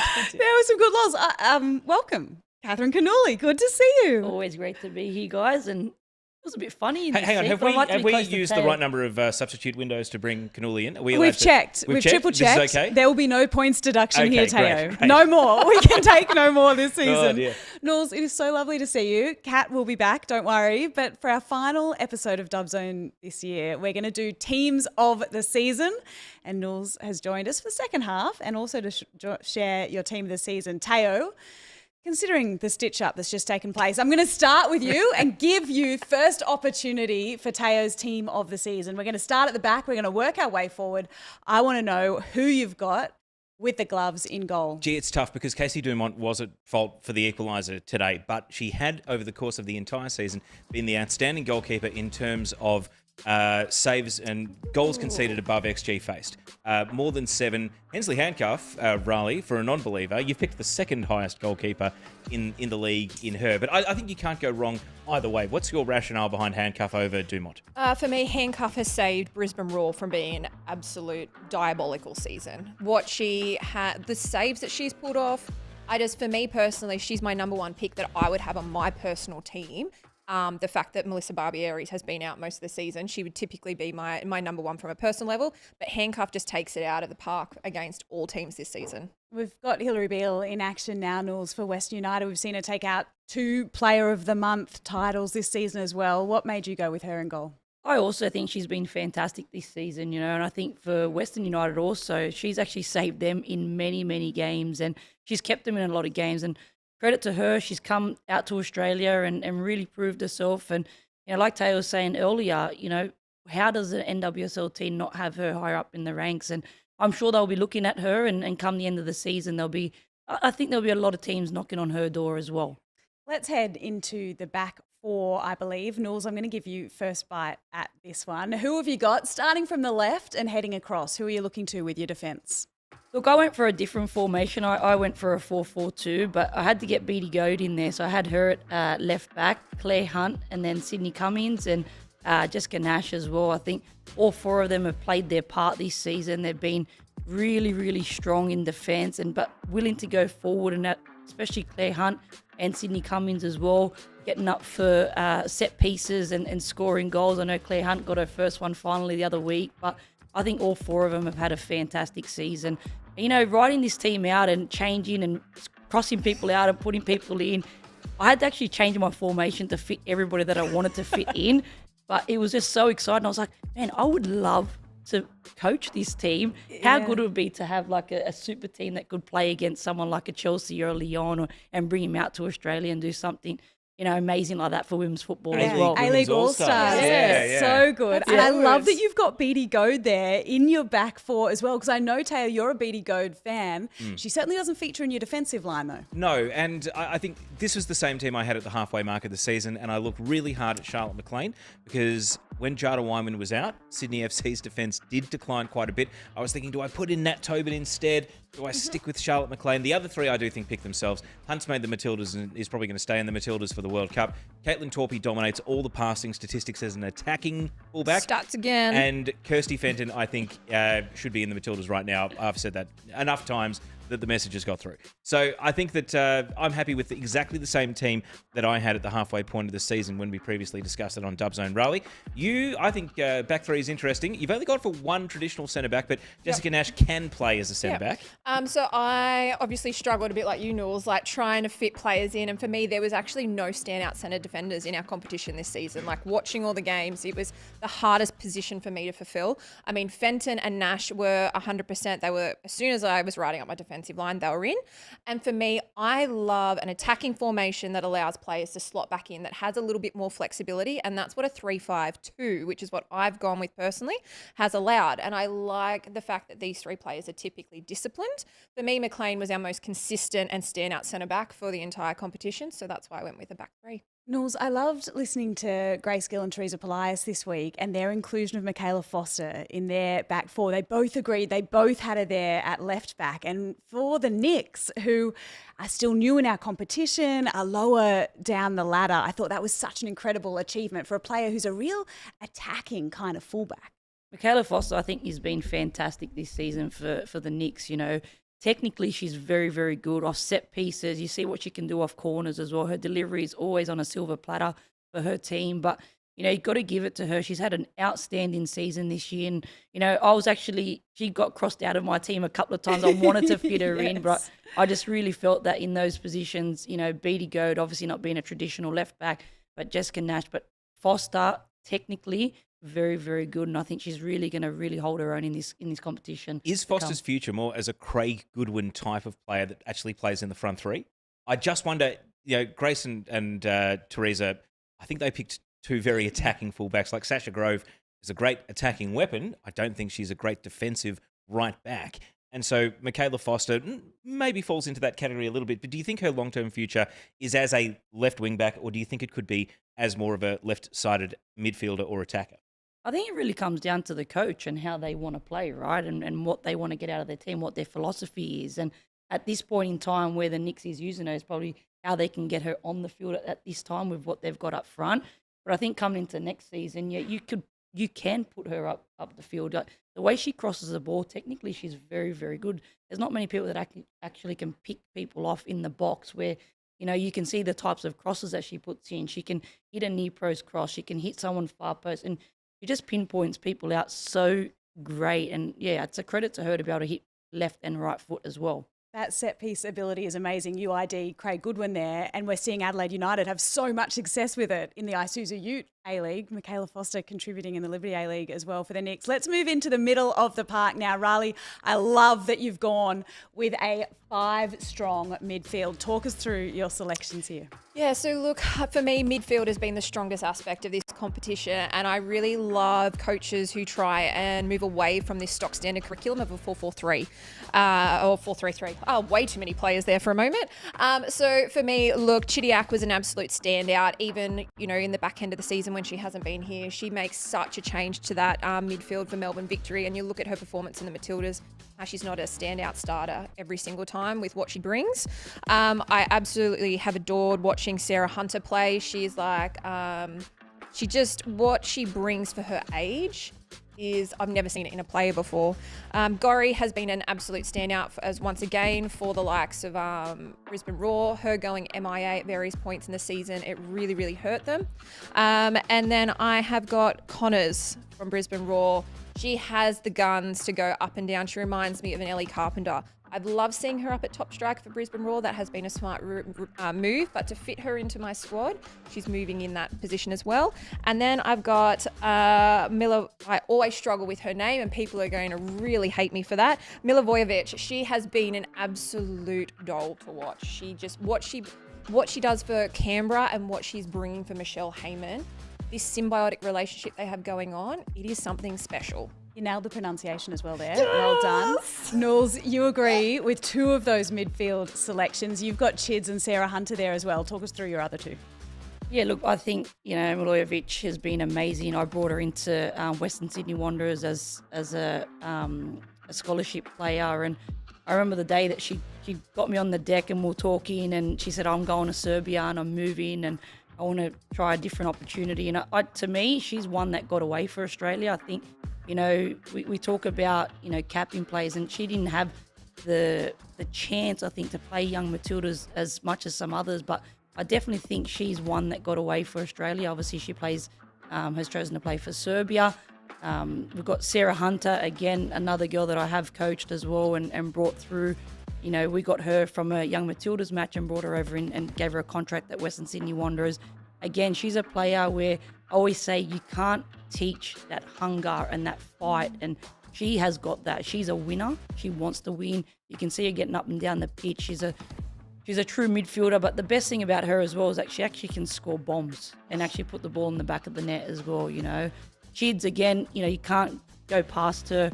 She's been fantastic this season. I think she's really carried Melbourne Victory through, a lot of their wins as well. And then Polosina as well. I think, again, she's come leaps and bounds, every season that she's been in the A-League, and especially making her move to Melbourne City. I think she's really found her feet there and, again, can score goals for fun and being a real key player to that Melbourne City midfield as well. But again, in this space here, so many players that you could put into this team. And it just, for me, it's just so refreshing to see that there's so many Australian female players that have just really had standout seasons this year and really holding their own and taking this league by both hands and showing what talent we have on hand in our country. Mackenzie Hawkesby, the point of difference in terms of your midfield 3, Teo, and when we look at that set piece ability and that ability from corners, she offers so much as well. Yeah, and combination this season of 4 goals and 5 assists. So not as prolific as last year. Alex Chidiac only played the 13 games, still involved in a combined 11 goals and assists. So phenomenal. I didn't have her in my half team of the season, but between that point and when she left, Alex Chidiac, her form was the best of anyone in this league. If she'd played the full season, almost certainly would have won the Dolan medal. The only question is, will she have polled enough votes while she was here to win the Dolan medal? Yeah. Let's look up front now and check out the forwards. And I think we'll see one name in particular match up across all 3 sides. She's at the top of the Golden Boot standings thus far. Michelle Heyman featuring in all 3 teams of the season. Riley, let's start with you in terms of your 2 forwards. There's no denying Michelle Heyman is featured on mine, and I think that she'll be, as you can see, on everyone else's. But my other one is Madison Haley. What she has brought to this competition, we have not actually really seen. Her physical strength, her spatial awareness. Yes, she spent the back half of this season injured, so I would have, it's a bit like Chidiac. What I would have seen the back end of this season, I'm really upset about. But for me, it was between her and Hannah Keane. And it literally just came to Hannah Keane's goals dried up without, she just can't do it all herself. Michelle Heyman goes without saying. Knowles, talk us through your other selection there. Yeah, look, Hannah Keane's, I think, has been fantastic this season. And it has been unfortunate for her these last, 3 or 4 weeks where she hasn't had, much opportunity to score goals. It was great to see her on the score sheet today to get a little bit of, confidence leading into the final series as well, which I think is great. But, she's been a true goal scorer and, it's been really tough for her because when you do have so much success at the start of the season and you are scoring goals and when things start to dry up for you and you're not getting it, you can see now that she's trying to do more work off the pitch, like when she's trying to go deeper to go and find the ball and trying to create her own chances, where before she could be a true out-and-out striker where she actually was getting fed into those areas and getting the deliveries that she's needed. But I think both of these players, Michelle Heyman and Hannah Keane, have been outstanding in the Liberty A-League this year. And you, Teo, you found room for Courtney Vine, our Matilda, and Beattie Goad features as well. Yeah, Courtney Vine's performances against the top teams have just been blowing teams away, outstanding. And I think Beattie Goad, she was unlucky to miss out to Amina Rekic in my half team of the season. And I don't think there's been an attacking left-sided player even close to her in the second half of the campaign. I love all three of these teams as we see them in all of their glory now. We'll put them up across socials. We'd love to hear what you guys think at home as well. Hashtag Dubzone. Use it all afternoon. Any final thoughts, Riley, as you look at your lineup comparatively? Mine would win. That's how confident I am with my girls. No, look, as we've all said, all the variation and the similarities, they are all strong in their own way, and it just shows how beautifully diverse in talent this competition has been this season. Riley Dobson, we have loved having you on Dubzone this year. Thank you so much for joining us. We're going to do a little couch swap, get Kat and her dad back in for the second half of our grand finale, but thank you so much. No worries. I've absolutely enjoyed it. Thank you for having me. We've had so many new female voices right across the Liberty A-League this season, including Riley Dobson, Catherine Cannuli featuring heavily as well, and 4 new lead commentators to add to the mix. Favourite goal call this season? Well, for me, there's one that stands out. Melbourne victory against Adelaide United. The first time they played, Alex Chidiac scored a wonderful goal to make it 1-1, and when I called the goal, it kind of, the Chidiac, the A really hung in the air. Beatty Goad will cross the ball, and Alex Chidiac! Victory equalise! And I really enjoyed listening to replays of that one. I copped a little bit of stick in the group chat for it, but it's something that I thoroughly enjoyed. The season highlight for me in terms of calling 100% has to be Western Sydney's win over Western United. It's in! Amy Harrison has scored from an indirect free kick in the box. Western Sydney Wanderers, they're up 2-1 against the league leaders. There was something so special about that game. I literally came out just like my hands were shaking, my heart rate was like 120. I was like fist pumping the air afterwards. It was just such a good game to be involved with as a fan, let alone as a match day commentator as well. Caitlin Carrich's first goal in the competition when she chips the keeper against Newcastle, that was probably my favourite goal that I called. McKenna trying to play that forward into the path of Caitlin Carriage. He chips the keeper in. She makes it 4-1, and with her first touch of the ball, she gets a goal. It was her first goal in the competition, and she's from Victoria, and you know, NPL Victoria is where it's at, so it's always good to see those players doing well.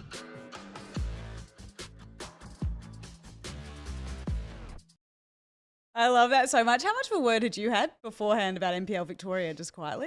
These people can think for themselves. Yeah. They've had a pretty good trainer this season as well. Taryn Hedo featured there. She's been good enough to join us now on Dubzone this afternoon as well. Taryn, thank you so much for coming on the show, and congrats on an awesome season of Liberty A-League commentary. NPL Victoria, as the birthplace of all great things, clearly. Tell us a little bit about that shift from calling NPL action to the Liberty A-League this season, and how you felt about it, especially early in the season. Yeah, obviously it's a huge shift, and thank you for having me on the show as well. Look, there's things that are just obviously different. You know, you're calling a game of football, but the little technical things.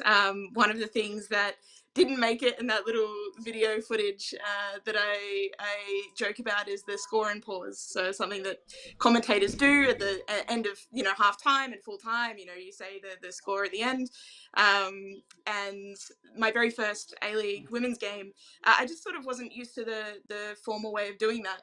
And ever since then, I've had the producer's voice in my ear, you know, score and pause, score and pause, score and pause. And, you know, it's the little technical things that are definitely different with the broadcast, but it's obviously thoroughly enjoyable. So how many times over the last 6 months have you woken up at 2 a.m. thinking score and pause, score and pause?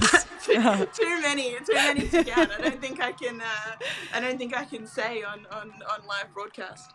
How do you feel confidence-wise you've changed across the course of the season? Because calling football week in, week out is an incredible opportunity to grow those skills, but also, I would imagine, to really grow that confidence. Yeah, of course. It's been an incredible learning experience in so many areas, and not just the commentary itself, in which it has been an incredible experience, but also, you know, just learning how to learn publicly. if that makes sense. You know, most of us in our jobs, we have the opportunity to make mistakes, and you know, maybe one person knows about it. You know, your manager, or you know, if you, at my previous job, I was a receptionist, so you know, the person on the other end of the line would know that I messed up the transfer of the call. But obviously, it's very different in this scenario. You're learning publicly, and that's something that takes a lot to get used to, but it's also something that's incredibly valuable and something that over the course of the season I've learned to embrace.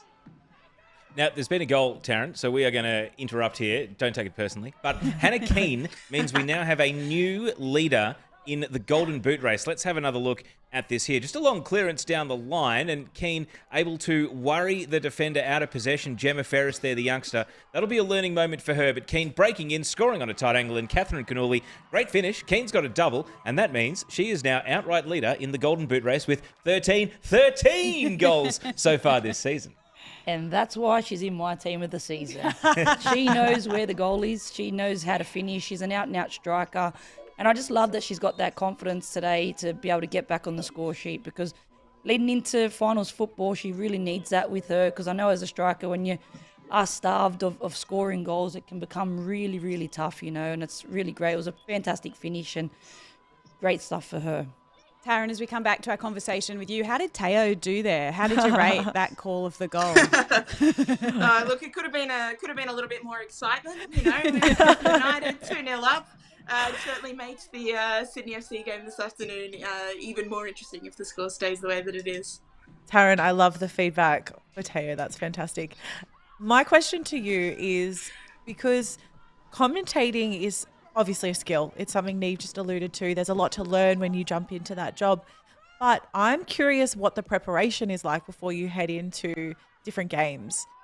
How much of it is memory and how much of it is preparation in terms of what you've got in front of you? I'm really curious to understand more about it. It's really a bit of both, I think, because for me, a lot of the information that I pull is stuff that I sort of know about. You know, I'll say, oh, this player, you know, plays in a certain way, and I know that because I've watched a lot of the games, you know, so a lot of that's memory. But then in terms of what's in front of you, I mean, for me, I handwrite all of my notes just because I find that the most useful. So I probably spend, you know, anywhere between 5 and 10 hours the day before handwriting all of my notes.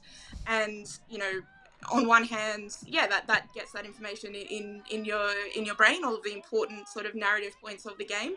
But also, you know, I've got in front of me how many goals the player has scored for the season in their career, for their club, how many assists for the season as well. So you can pull that information out, and, you know, I guess the challenge of a commentator is then applying the narrative of the game, and how does that impact the narrative of the game, and then how does that inform the viewer in a greater way.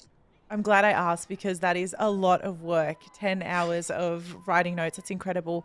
My other question is, being originally a fan of the game, you are now becoming, if not already, one of the voices of the game. I was saying to Teo earlier, whenever I hear your voice, I know it's you. You've become that voice of the Liberty A-Leagues. What does that feel like for you? Well, thank you, firstly. That's, you know, I feel incredibly humbled, actually. And, you know, I suppose that part of it hasn't really sunk in, because I still, in a lot of ways, I still feel like a fan, because I love, you know, every game that I call and every game that I'm working on it's a joy. I you know, I love the game, and I wouldn't be in this job if I didn't. You know, I love the little things that go on. I love, you know, even as imperfect as it is, it's what makes it brilliant. And I've had the opportunity to call some absolutely just brilliant moments of skill, whether or not they've resulted in goals or not, throughout the season. And, you know, it's something that I love. So you know, I don't feel like I have made the transition, because I do feel like still, you know, in my heart, I am a fan of the game and a fan of the league. And, you know, I'm a huge advocate for its success, always.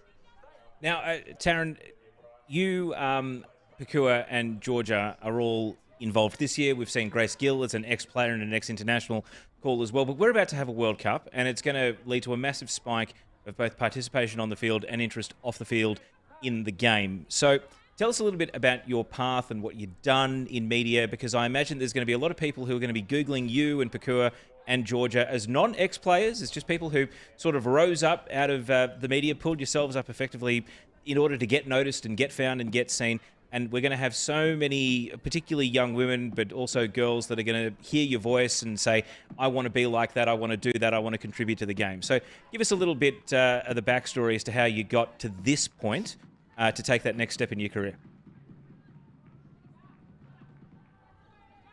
As you freeze. And keep all your secrets. Keep your secrets from the outside world. I'm sorry. Am I back? You're back. Okay. Good luck editing that, though. Yeah. Obviously, for me, I started off as a fan. I actually worked in admin for Fairfax Media, so now 9 newspapers. I worked for that, and I vowed that I would never ever become a journalist because I saw how stressful it was. Part of my job was paying freelancers, and absolutely not. Taryn, I'm so sorry. We're just losing you again, and I love that just as you said the word journalist, you turned into Darth Vader. So even the word journalist sounded really dodgy. So brilliant to speak to Taryn Heddo there, who has done an incredible job on the Liberty A-League commentary team this year. And Teo, I know it's been a real passion project of yours this season. Robbie Thompson as well, helping bring some of these young female commentators through. I just think it's really important to note the increase in opportunity and talent that has been unearthed this year, because prior to this year we had one female lead commentator in Steph Brantz in Australia in the last few years. At the end of this season we've got 4 new names calling football, and I just think that is such a remarkable thing to celebrate. Yeah, and Anna Harrington had done a couple of games for Fox as well, but you're right, in more recent times Steph Brantz had been sort of the only significant female voice. But I think, look, you know, Pakua through her work on FNR, Taryn, the Ladies League podcast, but also some of her written work as well. And Georgia, whose background was more in netball, but was a football fanatic that, again, kind of used the platform of social media to explain her knowledge of the game. These are 3 people who have come through as an incredible, not just talents commentating, but as a peer support network supporting each other. And I think it's a credit to all 3 of them. We've heard them on about a dozen games each throughout the course of the season. These Saturday afternoons when you bounce around the grounds is often when you hear from them. But I think my question about the World Cup was, we're about to see a massive influx, and I think, the whole you can't be what you can't see. Well, in this case, you can't be what you can't hear. And going through the games and hearing their voices on games, it's a real credit to them. They're all going to go back to their respective NPLs and keep getting reps and keep working their way up. But I think that's where we're going to see the real change. The reason that we've heard these 3 is because normally when you listen to the NPL competitions, there weren't many female voices. It is seen as a pretty difficult barrier of entry. It's not produced. You don't have replays.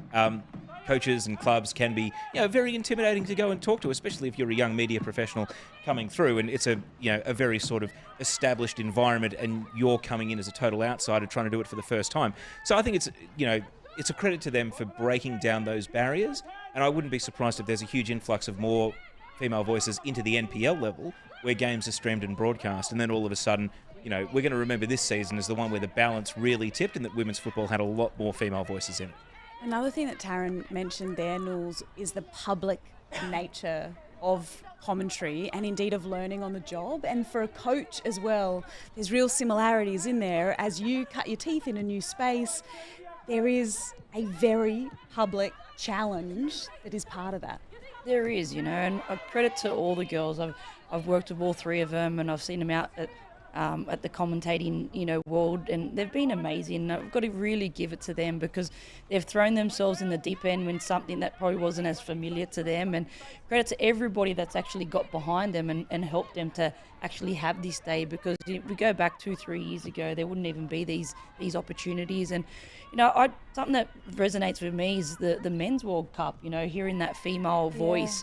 For me, it was like, wow, that's a female commentating on a Men's World Cup. That is amazing. And again, I always say this, and I know it's a tongue twister for Kat, but you can't be what you can't see and you can't hear, and it is amazing that these guys are now got role models that they can actually look up to. And it's just like coaching. You always say to yourself, am I ready? Am I ready? I'm not ready. Am I ready? You know what? A top coach always said to me, he goes, look, you're never going to be ready. Just throw yourself in there and give it everything that you've got. And the same goes for any part of the football world that you put yourself into, whether it's coaching, whether it's commentating, whatever it may be.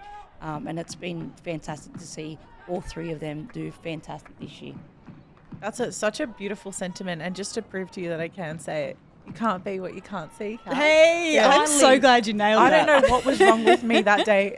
We're all relieved that I finally said it correctly. We had to get to the last episode for you to get it. That's good. How did that not make the highlights reel at halftime? That's what I want to know. Because it would have taken too long. That's why. Can I just say, Kat's an undercover Wanderers supporter today with her red and black TNs. Do we need to get a run, actually. They are impressive. Again. Yeah. We've got more highlights, though, as well as Kat's shoes, Teo. And they did come from Western United, Western Sydney Wanderers clash, because there have been a number of opportunities early in the second half. Yeah, they have. And Western United have somewhat taken charge of the game. We're going to check in up in Brisbane first, though, because this game, while it is 0-0, has now become 11 shots to 14, 3 on target to 5. So no shortage of attacking intent, just a lack of execution and some good goalkeeping along the way. Hensley handcuff denying the shot there from Gabby Coleman. We saw the missed header from Jessie Rashard earlier, which would have been her second goal of the season, the defender. Perth getting in behind here, handcuff vital and then blocked off the line. So if handcuff can't do it, Rashard can. And that was a very important goal-saving block away there to keep the score at 0-0. So at present, in this second half, Perth are just shading possession ever so slightly. Brisbane Roar have been on top in the second half, though. 5 shots, none on target. Perth, their 4 shots have had 3 on target. So Catherine Cannuli, both teams have done enough to score here. But at the moment, you feel as though one goal could actually set this game off a little bit. We know that these, for lack of a better word, dead rubbers at the end of seasons can often turn into quite free-flowing attacking affairs where teams don't worry too much about defence. And it honestly wouldn't shock me if this game ends up with a scoreline like 2-2, even in the last 25 minutes from here. Yeah, I think both teams, would be really going for it and wanting to get a win for the last game of the season. And again, once one of the teams opens up the scoring, I think it's going to be a flow-on effect because everyone's just going to go for it, So it's credit to both teams. They're going out there to still try and play football and try and get something out of this last game. And I think a lot of them from both teams as well. What we're seeing now with a lot more players wanting to play in this league, that there's more opportunity for positions and, people can actually lose their spots. So realistically, all these players are playing for, if they're not on 2-year deals, for, deals for next year. This is one thing I wanted to ask about, actually, because a player today, like, say, Annie Haffenden, who is on the bench, hasn't been subbed on. I don't think she's, for instance, played for Brisbane since about round 4 or 5, was out injured, was an unused sub 2 weeks ago, is back on the bench again today. That's a player who is not from Brisbane. Oh, we see Raw hit the post here. I said there would be goals on the way. Let's just break and talk about this chance right here. Shay Connors, I think we saw her throw her arms up in frustration. How has this ball not hit the back of the net, Catherine? What a strike, Again, they've been unlucky, but Shay Connors, really, these last few weeks, she's been on fire, you know. She's been cracking goals and shooting from everywhere, and she's been really, really good. And, it's a credit to her as well in this Brisbane Roar team because they've had an up and down season. So to see her still firing and hitting the back of the net is great. She's a fantastic striker. All right, back to the talking point I wanted to ask you about. So Haffenden, for example, is going to come back to her hometown, which is Melbourne, probably going to have to play NPL, probably going to have to earn a new contract somewhere else. But players that have multi-year deals, they can afford to take an off-season. They can manage their bodies, they can speak to their parent clubs because they're under contract about a fitness plan and when they start pre-season and when they come back and play. But what would your advice be to a player who's coming off contract? They're probably in that awkward in-between age of between 18 and 22. Maybe they haven't made the jump overseas and either can't or don't want to. But they've got to come back to the NPL and they've got to earn themselves a new contract, and they actually do end up playing 12 months of the year because if you're not fighting to keep your contract, you're playing NPL fighting for your next one. So what advice would you actually have to a player that gets caught in that sort of in-between space before the league eventually gets to the point where it can employ players on full-time 52-week a year contracts? Funny enough, Teo, I've actually had a couple of girls reach out to me and ask for advice, in this situation. And basically I said, if you haven't played much this season, you have to go into the NPL and play and keep playing, especially in those younger years. And it's great as it is to have these younger players coming in. And you can see here with the Western Sydney Wanderers have just put on Sienna Silvesca, and I think she's a fantastic talent. I would have loved to see a lot more of her in the Liberty A League as well. But unfortunately for the girls that haven't played, they have to get out into the NPL, and it has to be realistically if they can, the New South Wales NPL if they can, because that's one of the stronger ones. Obviously the Victorian NPL as well. But don't give him an opportunity. Yeah, I know. I wanted to say that because he just gave me the eyes, So I thought I better throw him in there. Can I, just to be fair, last weekend I was at MacArthur Academy or Bulls Academy against Sydney University. I'll be out doing Sydney Uni versus the NWS Spirit next weekend when the international break is on. I support the NPL in New South Wales. I go and commentate those games. It's just Victoria is, as to quote Warren Moon, the former Brisbane Raw coach, the centre of the universe. Pretty hard to compete with. That's it. We all love Melbourne, but most of all, we only love it for the coffee and the cakes, to be honest. But look, in saying that, I think it's important that every player's future is different. The girls that have played, pretty much every game in the Liberty A League, and they've played, if they're a bit older. I was having this conversation with an older player that has played pretty much back-to-back seasons for the last 5 or 6 years, and my advice to her was take some time off because the season's going to start earlier. Let your body refresh so you can get another good season in. The younger players that haven't played much, you've got to get back into the NPL and you've got to be playing games, and you've got to be looking to go to an A-League club that you can actually try and get more minutes, or you can have more opportunities. And, with Central Coast now coming in, it's actually going to give that Annie Hafferdens and the other players that haven't had much game time a bit of, buying power where they can say, well, do I stay, at a Brisbane Raw, or do I stay at a Western Sydney Wanderers, or do I go to look for opportunities elsewhere? But I think that's probably also reflected in the desperation of some agents out there that are already, we haven't even crowned a champion, we haven't even crowned a premier, but they're already on the front foot saying, here are my players that are coming out of contract. Do you want to sign them for next season? Because they know that if they get signed, they can then go and have an off season.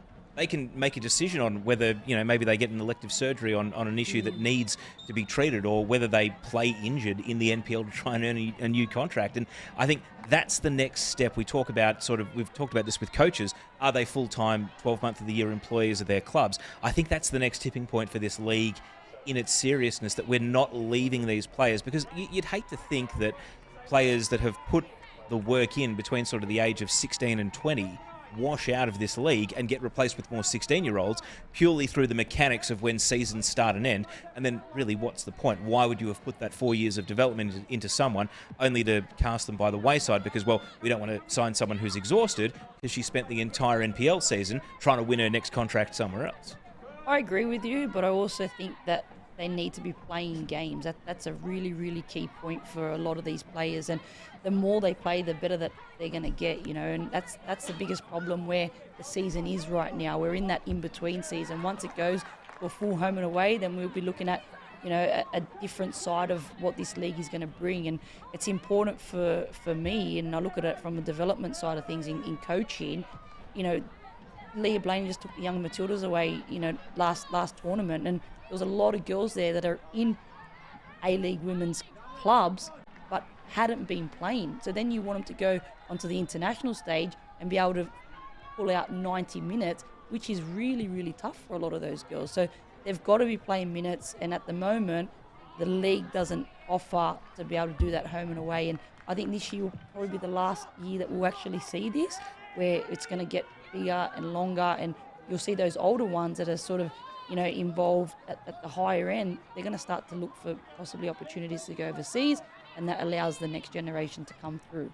It shows the real challenges, doesn't it, of that semi-professional space that the girls currently exist in. Let's head back to City Vista now, because Western United are up against the Western Sydney Wanderers. Western United lead 2-0, but Nils, you'll be very happy to hear that the Wanderers, Teo, have had a pretty good opportunity of their own. All right, so second half at the moment, Wanderers just shading possession. We see Serena Bolden. We were putting her under the microscope in the first half, and that's a good save from Hilary Beale. Sienna Silvesca taking that long shot which deflected into the path of Bolden and was saved away. So as things stand, Brisbane Roar 16 goals for the season, Wanderers just the 15. Even though they're 7th, they are the lowest scoring team in the league. Sorry to cause you PTSD from last season, Catherine Cannuli. Thank you.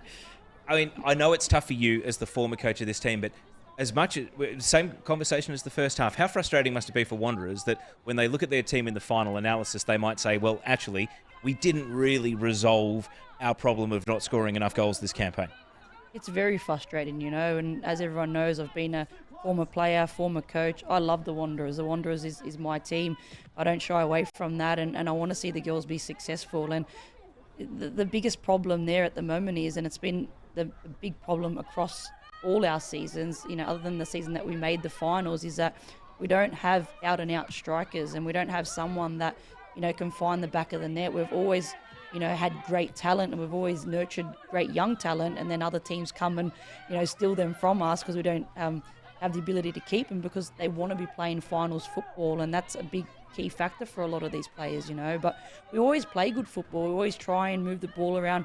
I think defensively they've been great this season. I think defensively we were great last season, but at the end of the day, you need to be scoring to be able to win games, and that's just the unfortunate part. So Serena Bolden has now been subbed off for Kushla Roop. So unfortunately it means Bolden finishes her 10-game stint at the Wanderers with just the one goal. So it did excite us when she first signed Catherine, but look, we do have a goal, but clearly it's not in this game. And I said there were goals on the way up in Brisbane, so I'm glad they've vindicated me here. Hannah Lowry is to take this corner. Perth Glory looking to take the lead. It's an in-swinger. It's another flick header, very similar to the goal at City Vista. And it's Gabby Coleman, who scored in round one, had to wait all the way until Perth's penultimate game of the season midweek for her second. And now she's scored in consecutive games. And after signing from Iceland for Perth Glory, the American has 3 for the campaign and is finishing with a little bit of a purple patch, which no doubt, when she goes out to look for her next contract somewhere in the world, will do her the world of good. That was a beautifully taken corner as well. It was on a silver platter, and a great header there to finish off as well. And talking about Iceland as well, there's been a lot of players, that are Australians that have actually moved over there and played in their season last year, and they had a fantastic opportunity. They decided to move away from the NPL and get sort of that European adventure and see what a taste of European football is. And it's good to see a few of those players also wanting to come to Australia and play in our leagues, and that we're starting to get the opportunities to see players from all over the world. And I think even hosting the Women's World Cup this year is going to be huge, to seeing players from all over the world that are going to want to come to the Liberty A League post Women's World Cup.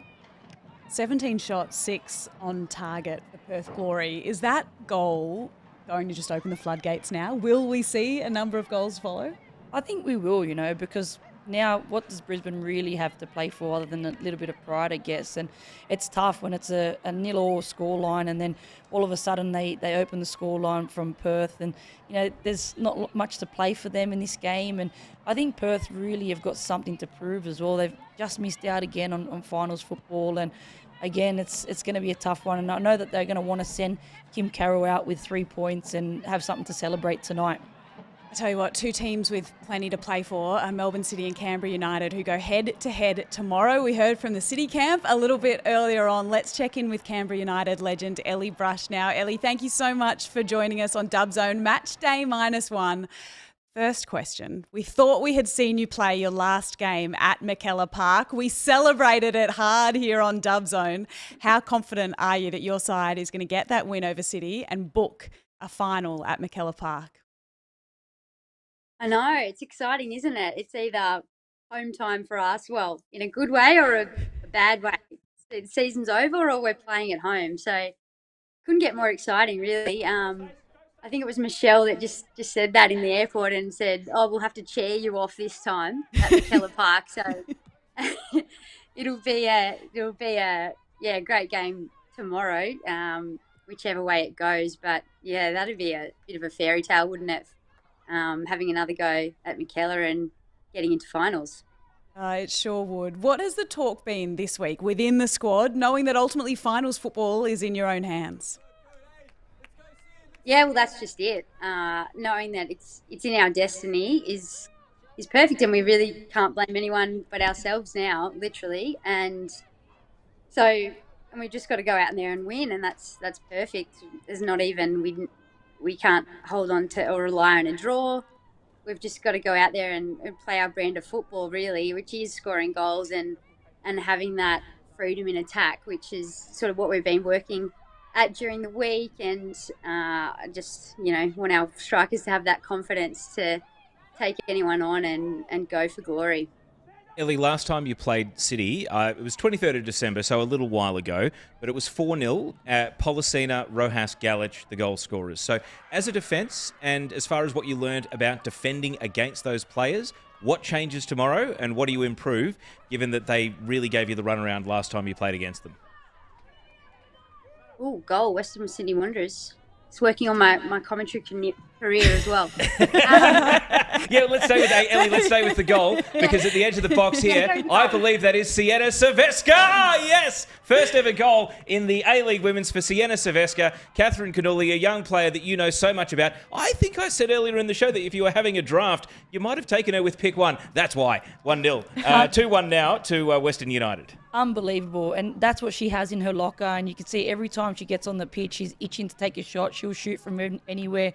She's just got that natural ability where she's just got that eye for goal. And, you know, she's just so unique in the way she plays. And she's a lefty as well. There's not many of us around. So, and we know that she can really hit a ball. And I'm so glad that she's got that goal, because she's been itching for more minutes this season. And I'm so happy for her. And she's going to be definitely one that we are going to be talking about in the future. Ellie, thanks so much for leading us into that goal. You absolutely nailed the transition there. I mean, is that the future? Is that what we're going to see next season? We're going to kick Nools off the couch and you can come and join us in here. No.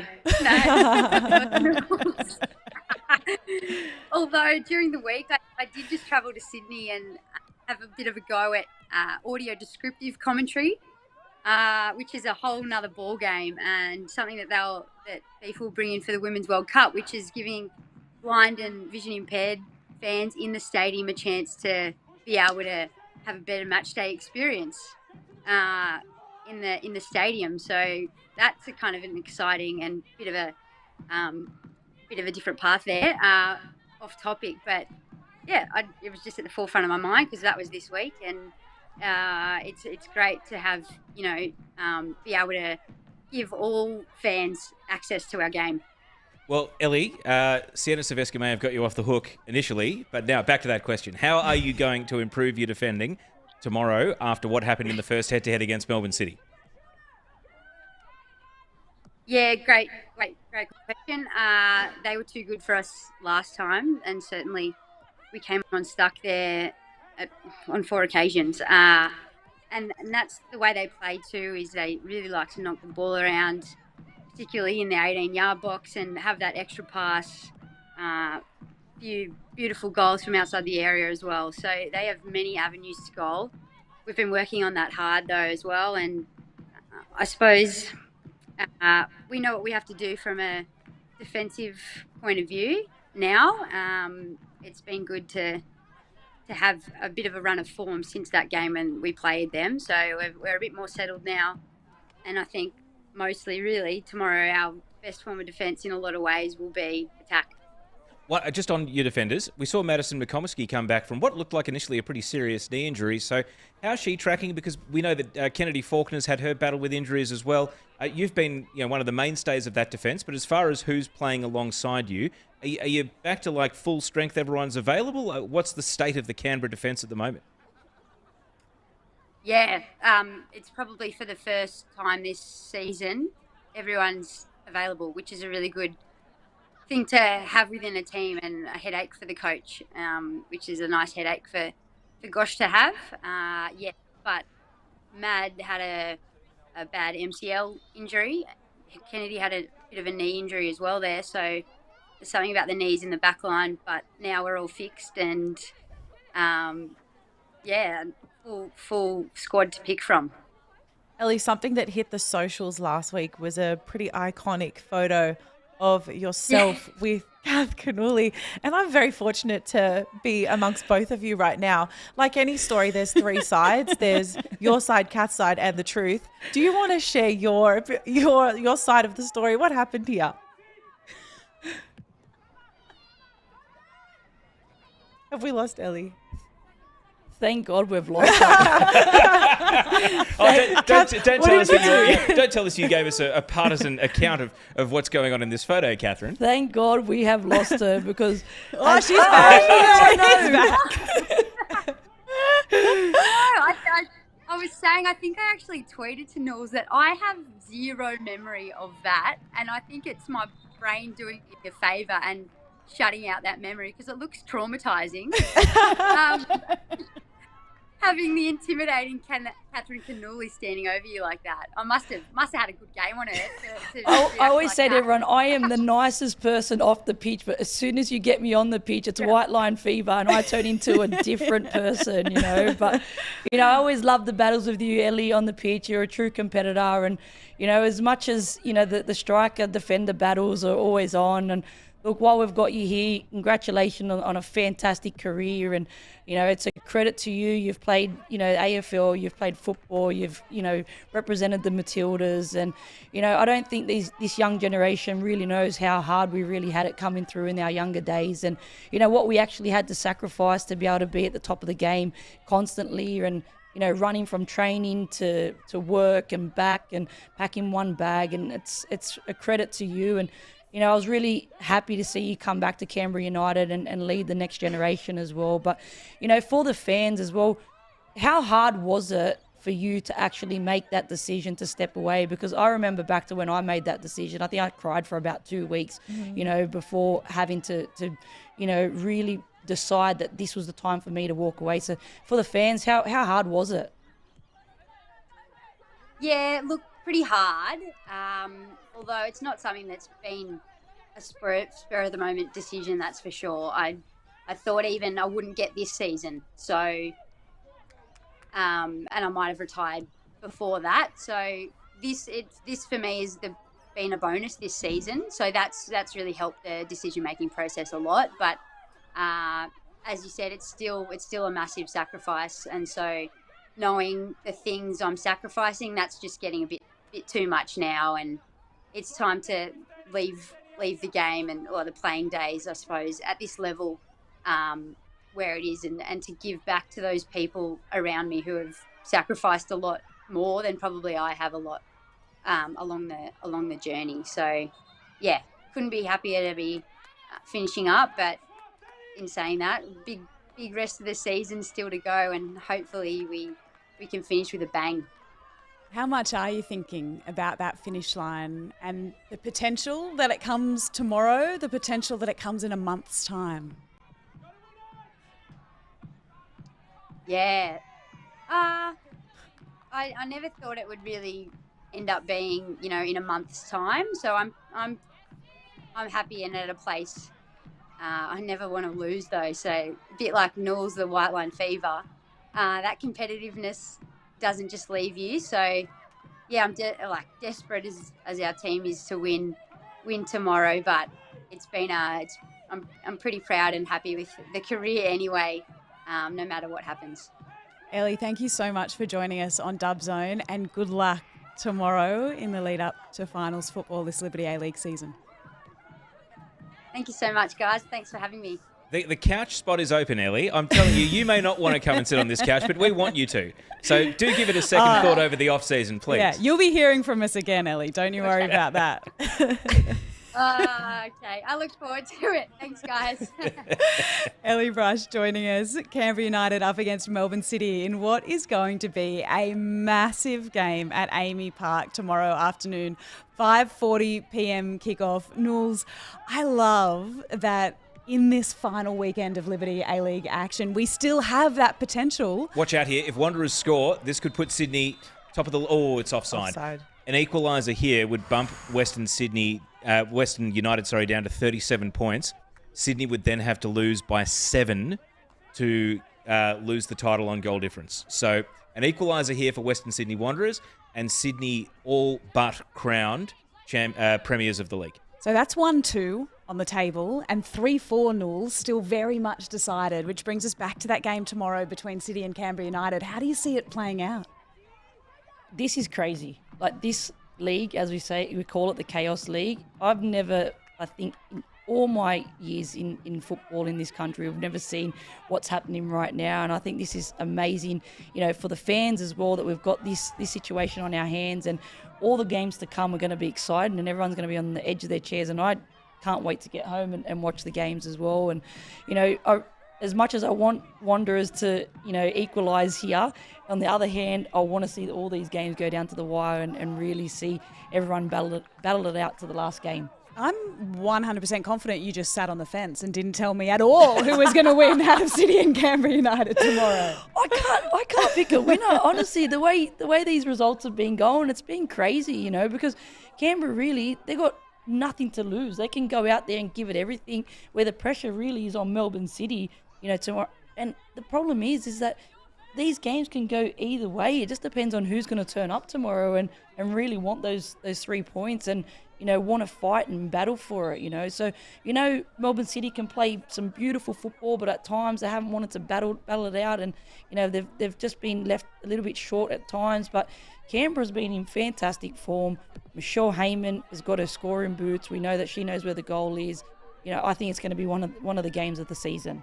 Kath, speaking of Melbourne City, sorry, Neve, there's a comment here about Kayla Rojas and her interview today. We spoke to her with Raleigh when she was in that seat, or you did your little substitution. But they spoke about how entertaining of a player she is and how obviously she spent a large chunk of the season out due to her international duties and such. What are your thoughts on Kayla Rojas as a player and her contribution to that Melbourne City side? I think she's amazing. She's a fantastic footballer. She's unique in her own way. And I know sometimes, coaches can't really fit in a Rojas into their team because, a lot of coaches are very structured or they've got a way that they want to play. But for me, a Rojas in your team, you want to give them that freedom and you want to allow her to express herself because, we don't see many of those players, especially in our league, that come out. And I love the way she plays, and I think she really complements that Melbourne City team. And for me to see her at her age still playing great football and really, really enjoying her football, I think she's a fantastic player and a great addition to our league because she's just so exciting. You don't know what you're going to get from her as well. There's times that it looks a bit quiet and then all of a sudden she just pulls something out of nowhere. Yeah, her contribution to the team is undoubted. You can't deny it. And I think it was interesting hearing from her as well, saying that obviously Chile didn't qualify for the FIFA Women's World Cup, which is unfortunate for them. But for us, it means she's really focused on what she's going to be doing on Australian soil. And hopefully that means she's here for longer and backs the Matildas. We've got Rojas on our side. Let's dive back into City Vista now because, Teo, we're in stoppage time. Western United with the lead and I'm struggling to see that. Maybe 3 minutes left It's to two play. of a maximum, or two of a recommended 4. 2 minutes left to play. So as it stands, Western United in their debut season in the Liberty A-League about to retake top spot. They are. They're going to make Sydney earn it if they can hold on for 2 more minutes here. This would put them to 39 points. Sydney FC would kick off on 37, meaning that if Sydney were to draw against Newcastle, they would hand Western United the Premier's plate in their first season. They have not played a draw all season, Western. 13 wins, 5 losses. So a Wanderers equaliser here would be a unique first. I think it's all set up for Western to go to penalties in one of their finals, frankly. Don't play a draw at all in the home and away season. But as soon as you put extra time and penalties on the table, maybe that's where it'll pop up. Western Sydney, though, they want to end their season by scoring a goal that would take them level ahead of Brisbane, as the lowest scoring team in the league, because Brisbane are still losing 1-0 to Perth. Western Sydney have scored 16 for the campaign. Raw have scored 16 for the campaign. So the 2 lowest scoring attacks in the competition. Western Sydney don't want that title for another year. They need an equaliser here, though, and they're pushing the ball out to the left side. And it's Mel Caceres combining with Sophie Harding, and then looking inside here for an option. Western Sydney, they're stringing some passes together. Sienna Saveska, we've seen her score once already, but that's a little underhit, and it means that Julia Sardo can scramble it away. So we're down to the last 40 seconds here. You see the entire Western United bench are up. They are shouting. They desperately want the final whistle to sound. There's going to be a throw, maybe a long throw opportunity here for Western Sydney, and the referee is going to just wave on one last little time-wasting sub. Natasha Dakic is going to use as much of the clock as possible here to relieve Jacqueline Savicki. Great to see her getting through full 90s as well. She's going to go and join the Philippines in the next international break, Savicki. So she leaves the captain's armband out on the pitch and takes her leave, and Dakic comes on with one job, and that is cling on to this 2-1 scoreline. So this will take us beyond the allocated 4 minutes then, right at the end of the home and away season. Can Wanderers grab an equaliser and effectively hand the Premier's plate to Sydney FC? The ball runs down for a goal kick, and I think that'll just about do it. So a bit of an anti-climax there. But it looks as though Western United are going to close out another win. And as we know, they're already playing Sydney FC next weekend. It'll just be a question if they're playing it back here at City Vista or if they're playing it up in Sydney against the Sky Blues for that spot direct through to the grand final. I think whatever the outcome is here for Western United, we've got to really, put our hands together for Mark Torcaso and the whole organisation on a fantastic job that they've done with this team to be able to come into the league and, be so competitive and be up there at the end of the season. I think it's a credit to everybody there. And, I think all those girls, especially the ones that have played in the NPL and haven't really had a chance and have really proven themselves. And the Taranto sisters, they've played pretty much every single game this season. They've been fantastic in the middle of the park. And I think, again, for those younger players in the NPL, it gives them hope and, something they can aspire towards, that they will have opportunities to be able to play in the Liberty A-League with these opportunities. That's not the final whistle. It's just the referee whistling that it's a goal kick. So we've gone a minute beyond the allocated 4. That time-wasting sub didn't waste a great deal of time. The referee's added it all straight back on. Good reffing. Well, generally you see the referees, they will stop their clock when they know that people are, winding down the clock. And sometimes it can be a detriment to you making those subs. We've seen it with Canberra United and Ellie Brush. It really hurt them, especially pulling players out of your defence and getting players in there for 2 or 3 minutes only. One they can last be a bit hurrah shaky. for Wanderers here. The ball is cleared again. Referee's not reaching for the whistle just yet, though. And now at the feet of Harrison. Can they push it on one more time? Chisari through the left. Sophie Harding goes inside. They might yet be on. Caceres is dispossessed. And then look at that no-nonsense defending, just booting it away for Western United. And that's it. The whistle goes. So Western United, no, they've been fooled. Everyone's been fooled. The subs were walking. I thought I was safe. The subs were walking out off the bench. Oh, don't go early. Mark Torcaso gets his subs back on the bench. Now they can relax. Now everyone can take a deep breath. Western United close out a 2-1 win. Hannah Keane goes to the top of the Golden Boot race with Michelle Heyman having 1 game to go. And so it's over to you, Sydney FC, in a game that kicks off in 5 minutes' time. It is a remarkable achievement for Western United in their debut season of the Liberty A-League. How many other teams will be watching what they have done this year, how they've built from an NPL side into a Liberty A-League side, the Mariners, for example, and really see that as a prototype of a way to succeed in the league? Mariners have got all the opportunity now to see what Western United have done. We know that the Mariners are playing in the New South Wales NPL at this current time.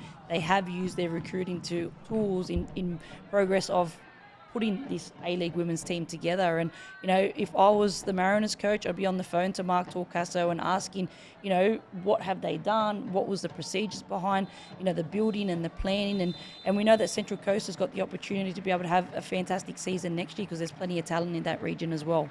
Perth end with a win. And what it does mean is that if Melbourne City beats Canberra United tomorrow by any margin, Perth will end up in 5th on goal difference ahead of Canberra United. So Alex Apakis, he picks up 28 points with this Perth Glory team. They miss out on the finals by 1 point.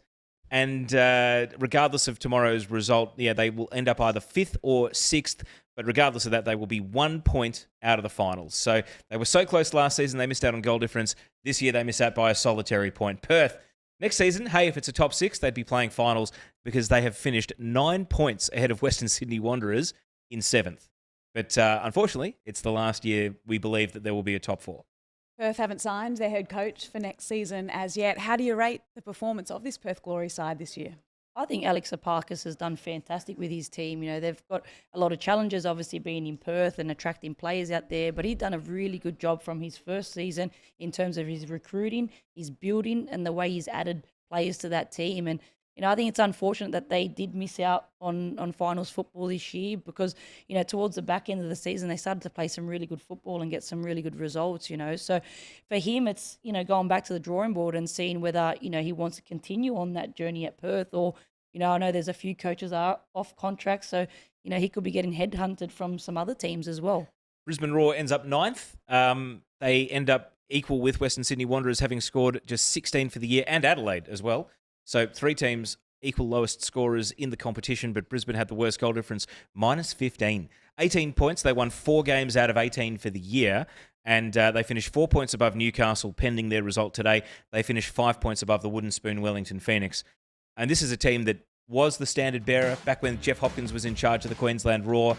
They have not won a final now for more than 10 years, Catherine. By the time we get to the final series next year, where they'll get their next opportunity.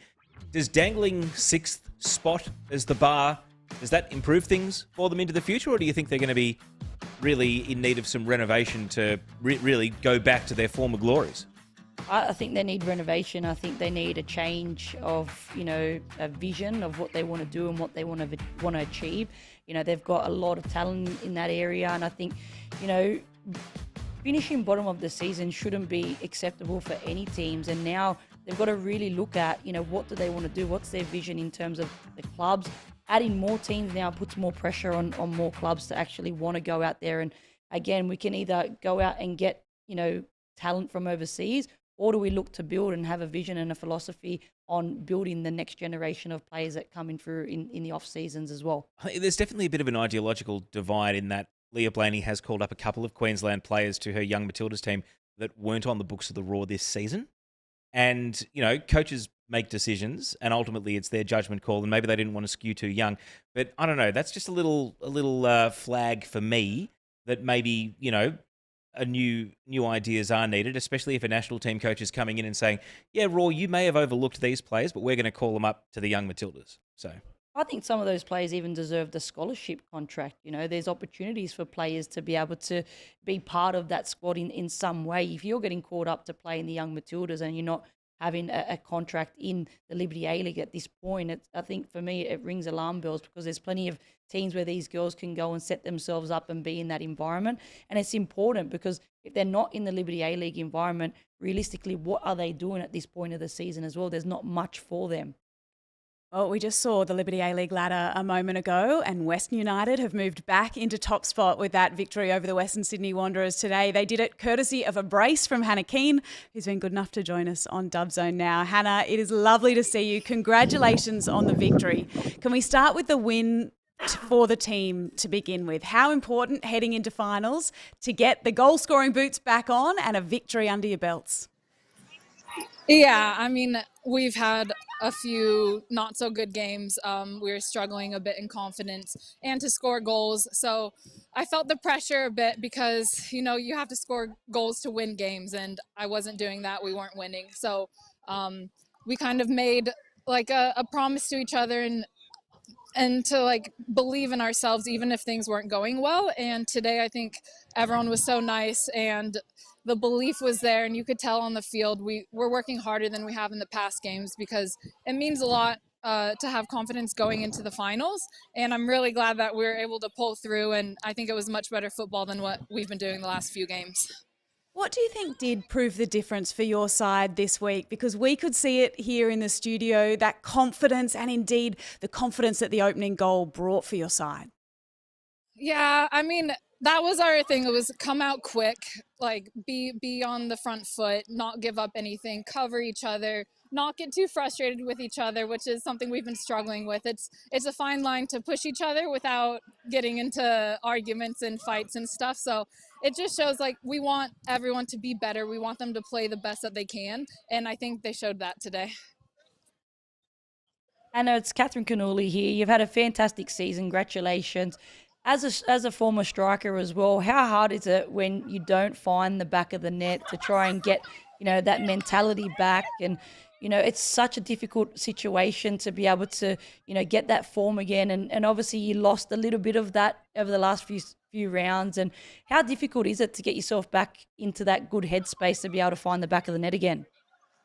And it's really difficult. I've been on a lot of teams where the pressure isn't always on me. I think that other times I've been able to kind of play it through to other people, and I think a lot of the way we play in our style is that I'm kind of sometimes the only one forward, so a lot of the pressure lands on my shoulders, and it is really hard when you're not doing well. I get in my head, I overthink things, but I was really trying to challenge myself to just relax, play naturally, just not think and just do it, and thankfully that's how it went today. Hannah, do you spend a week, the international break, playing a friendly? Do you have a training match? Do you get away? Like, do you go to the beach or hiking or just clear your head of football? Like, it's a bit unique in that it's the first time we've had an international break fall between the end of home and away and the start of finals. So what do you do with those 7 extra days before your next play?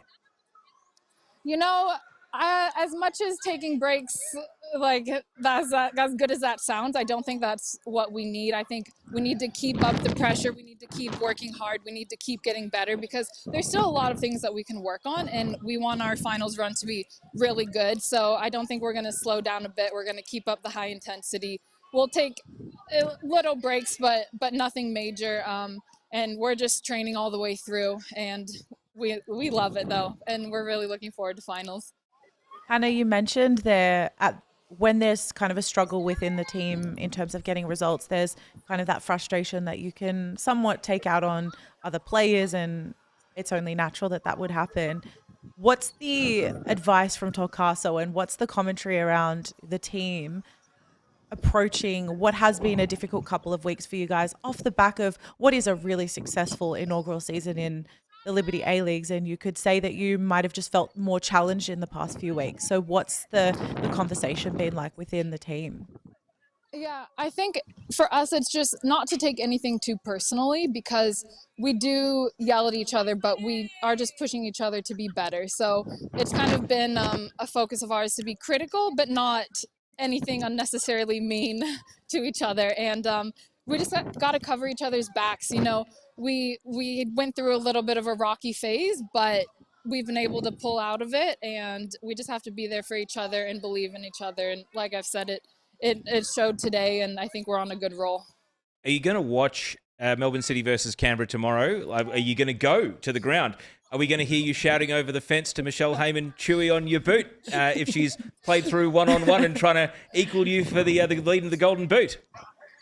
No, I mean, if she plays well, then I'm very happy for her. I admire, you know, a good striker, so I don't wish her wrong in any way.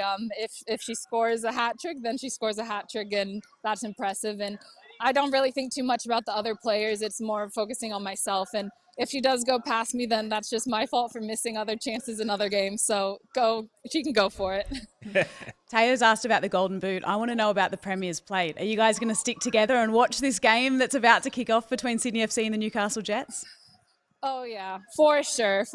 I mean, we've done what we can do, and all we have to do now is wait and watch. And if it doesn't happen, then we know we did our part, and that was the important thing. Hannah, congrats on an awesome regular season in the Liberty A-League. We've loved watching you in action, and we are looking forward to finals football. Thanks for having me. Hannah Keane joining us on Dub Zone. Chewy on your boot. Come on. I mean, love the that games you at Amy said Park, that. they can all go. They can all be Melbourne City fans for a day. Do you know what? I love the authenticity and the honesty that we've seen from players on Dub Zone right throughout the season. That insight into how hard it is for teams when they go through those tougher periods and results aren't going their way and they're not scoring goals is incredible to hear.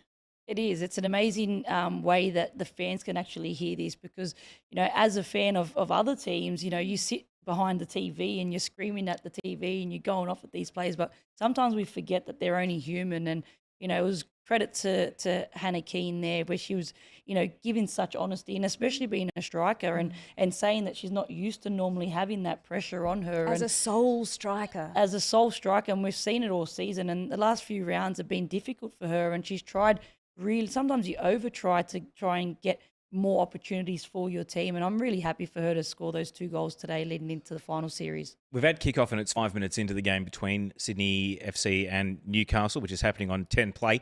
If you want to go for the multi-screen experience or Paramount Plus, just the one change to Sydney FC starting 11. Kirsty Fenton in for Anna Green, which means that the 15-year-old Indiana Dos Santos keeps her spot in the starting 11. Newcastle are giving Tegan Allen a start in her farewell game as she goes into retirement.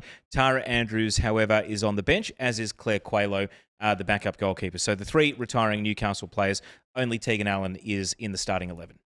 I'm going to get your tip for that game, and I hope you're actually going to give one this time in just a moment. But first, let's have a chat with Kim Carroll from Perth Glory, who takes sole ownership of the game's record for 24 hours at least. Game 159 and out. Kim, congratulations on a remarkable career. How did that feel today? The 159th final whistle, but this one must have felt a little bit different. Yeah, I think it started to slowly sink in before the game, so a few mixed emotions in the change room before the game, but more importantly, I just wanted us to finish on a win and finish the season on a high. So we did that after 3 games in a week, so I'm super proud of the girls. Kim, you've had an amazing career. Like I think back to the 2011 World Cup when you were our starting centre back and you won more than 50 caps for the Matildas, and your longevity has just been so impressive. As you look back now and you get the chance to reflect, can you believe that the journey is at its end and that you were able to get as much out of yourself as you could? Yeah, look, certainly at 35 years of age and 2 knee reconstructions, I didn't think I'd be lucky enough to have a career this long. So I'm thankful for my body holding up and having some maybe good genes and surviving and keeping up with the young ones. Kim, surely there's going to be a massive parade next week in Tully for the Kim Carroll. Not next week, but I think they're planning it when I next go home. Perfect. Again, congratulations on a fantastic career. We were lucky enough to share the pitch together, and you've been a great stalwart for this competition, and you're a great leader, a great person, and a great role model, especially to all the younger generation coming through, and I wish you all the best in retirement. Thanks, Nils. Really appreciate it. It's fitting that you finish against Brisbane because it's where you won your trophies. It's where you had such a fantastic first half of your career. Do you feel as though you've got sort of your heart with both clubs, both Perth and Brisbane? I mean, or do you feel like a Queenslander in moments like these? How fitting was it that you went out in Brisbane? Oh, I think it was a story I couldn't write myself ending in Brisbane. So, 2 clubs that I really hold dear to my heart that, Brisbane obviously was the home state that club that I played for, but obviously Perth has become that, and it was awesome to finish this way. Kim, 159 games. If you had to go back and play one of them, which one are you choosing? That's hard.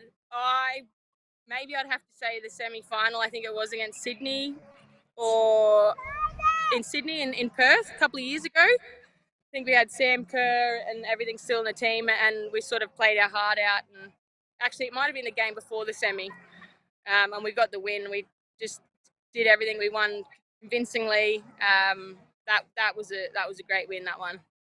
And Kim, you're part of the history makers. You're part of the team that won the 2010 Asian Cup. You were in the Matildas for a long time. I mean, compared to when you started your career and now, how does it feel to know that we're about to have this World Cup in Australia, that the work that people like you put in setting the foundation has allowed the game to reach this point? I mean, can you appreciate that without people like you, the game would not be where it is today? I hope I'm just a small part of it. There's certainly a lot of work going on, but I think the excitement of the World Cup being here, it was an event in Perth not that long ago, a couple of weeks ago, and it's good to see the interaction we're going to get, and I think the crowds are going to be great, and the Matildas, I think they're really going to shine at the World Cup. They love big tournaments and big games, and I'm really looking forward to watching them. Kim, what's the plan for tonight? There's got to be a bit of a wrap party on the cards, surely. I've got my family here, my little nieces, so they'll have a little run around on the field. But yeah, I think the girls deserve a little cheeky reward tonight. So we'll enjoy ourselves and have a bit of a boogie, hopefully. But it'll just be about being together and sending each other off. You've answered that like the absolute seasoned professional you are. Kim Carroll, congratulations on a remarkable career. Enjoy tonight, and it's been an absolute pleasure. Thank you very much. Thanks for having me.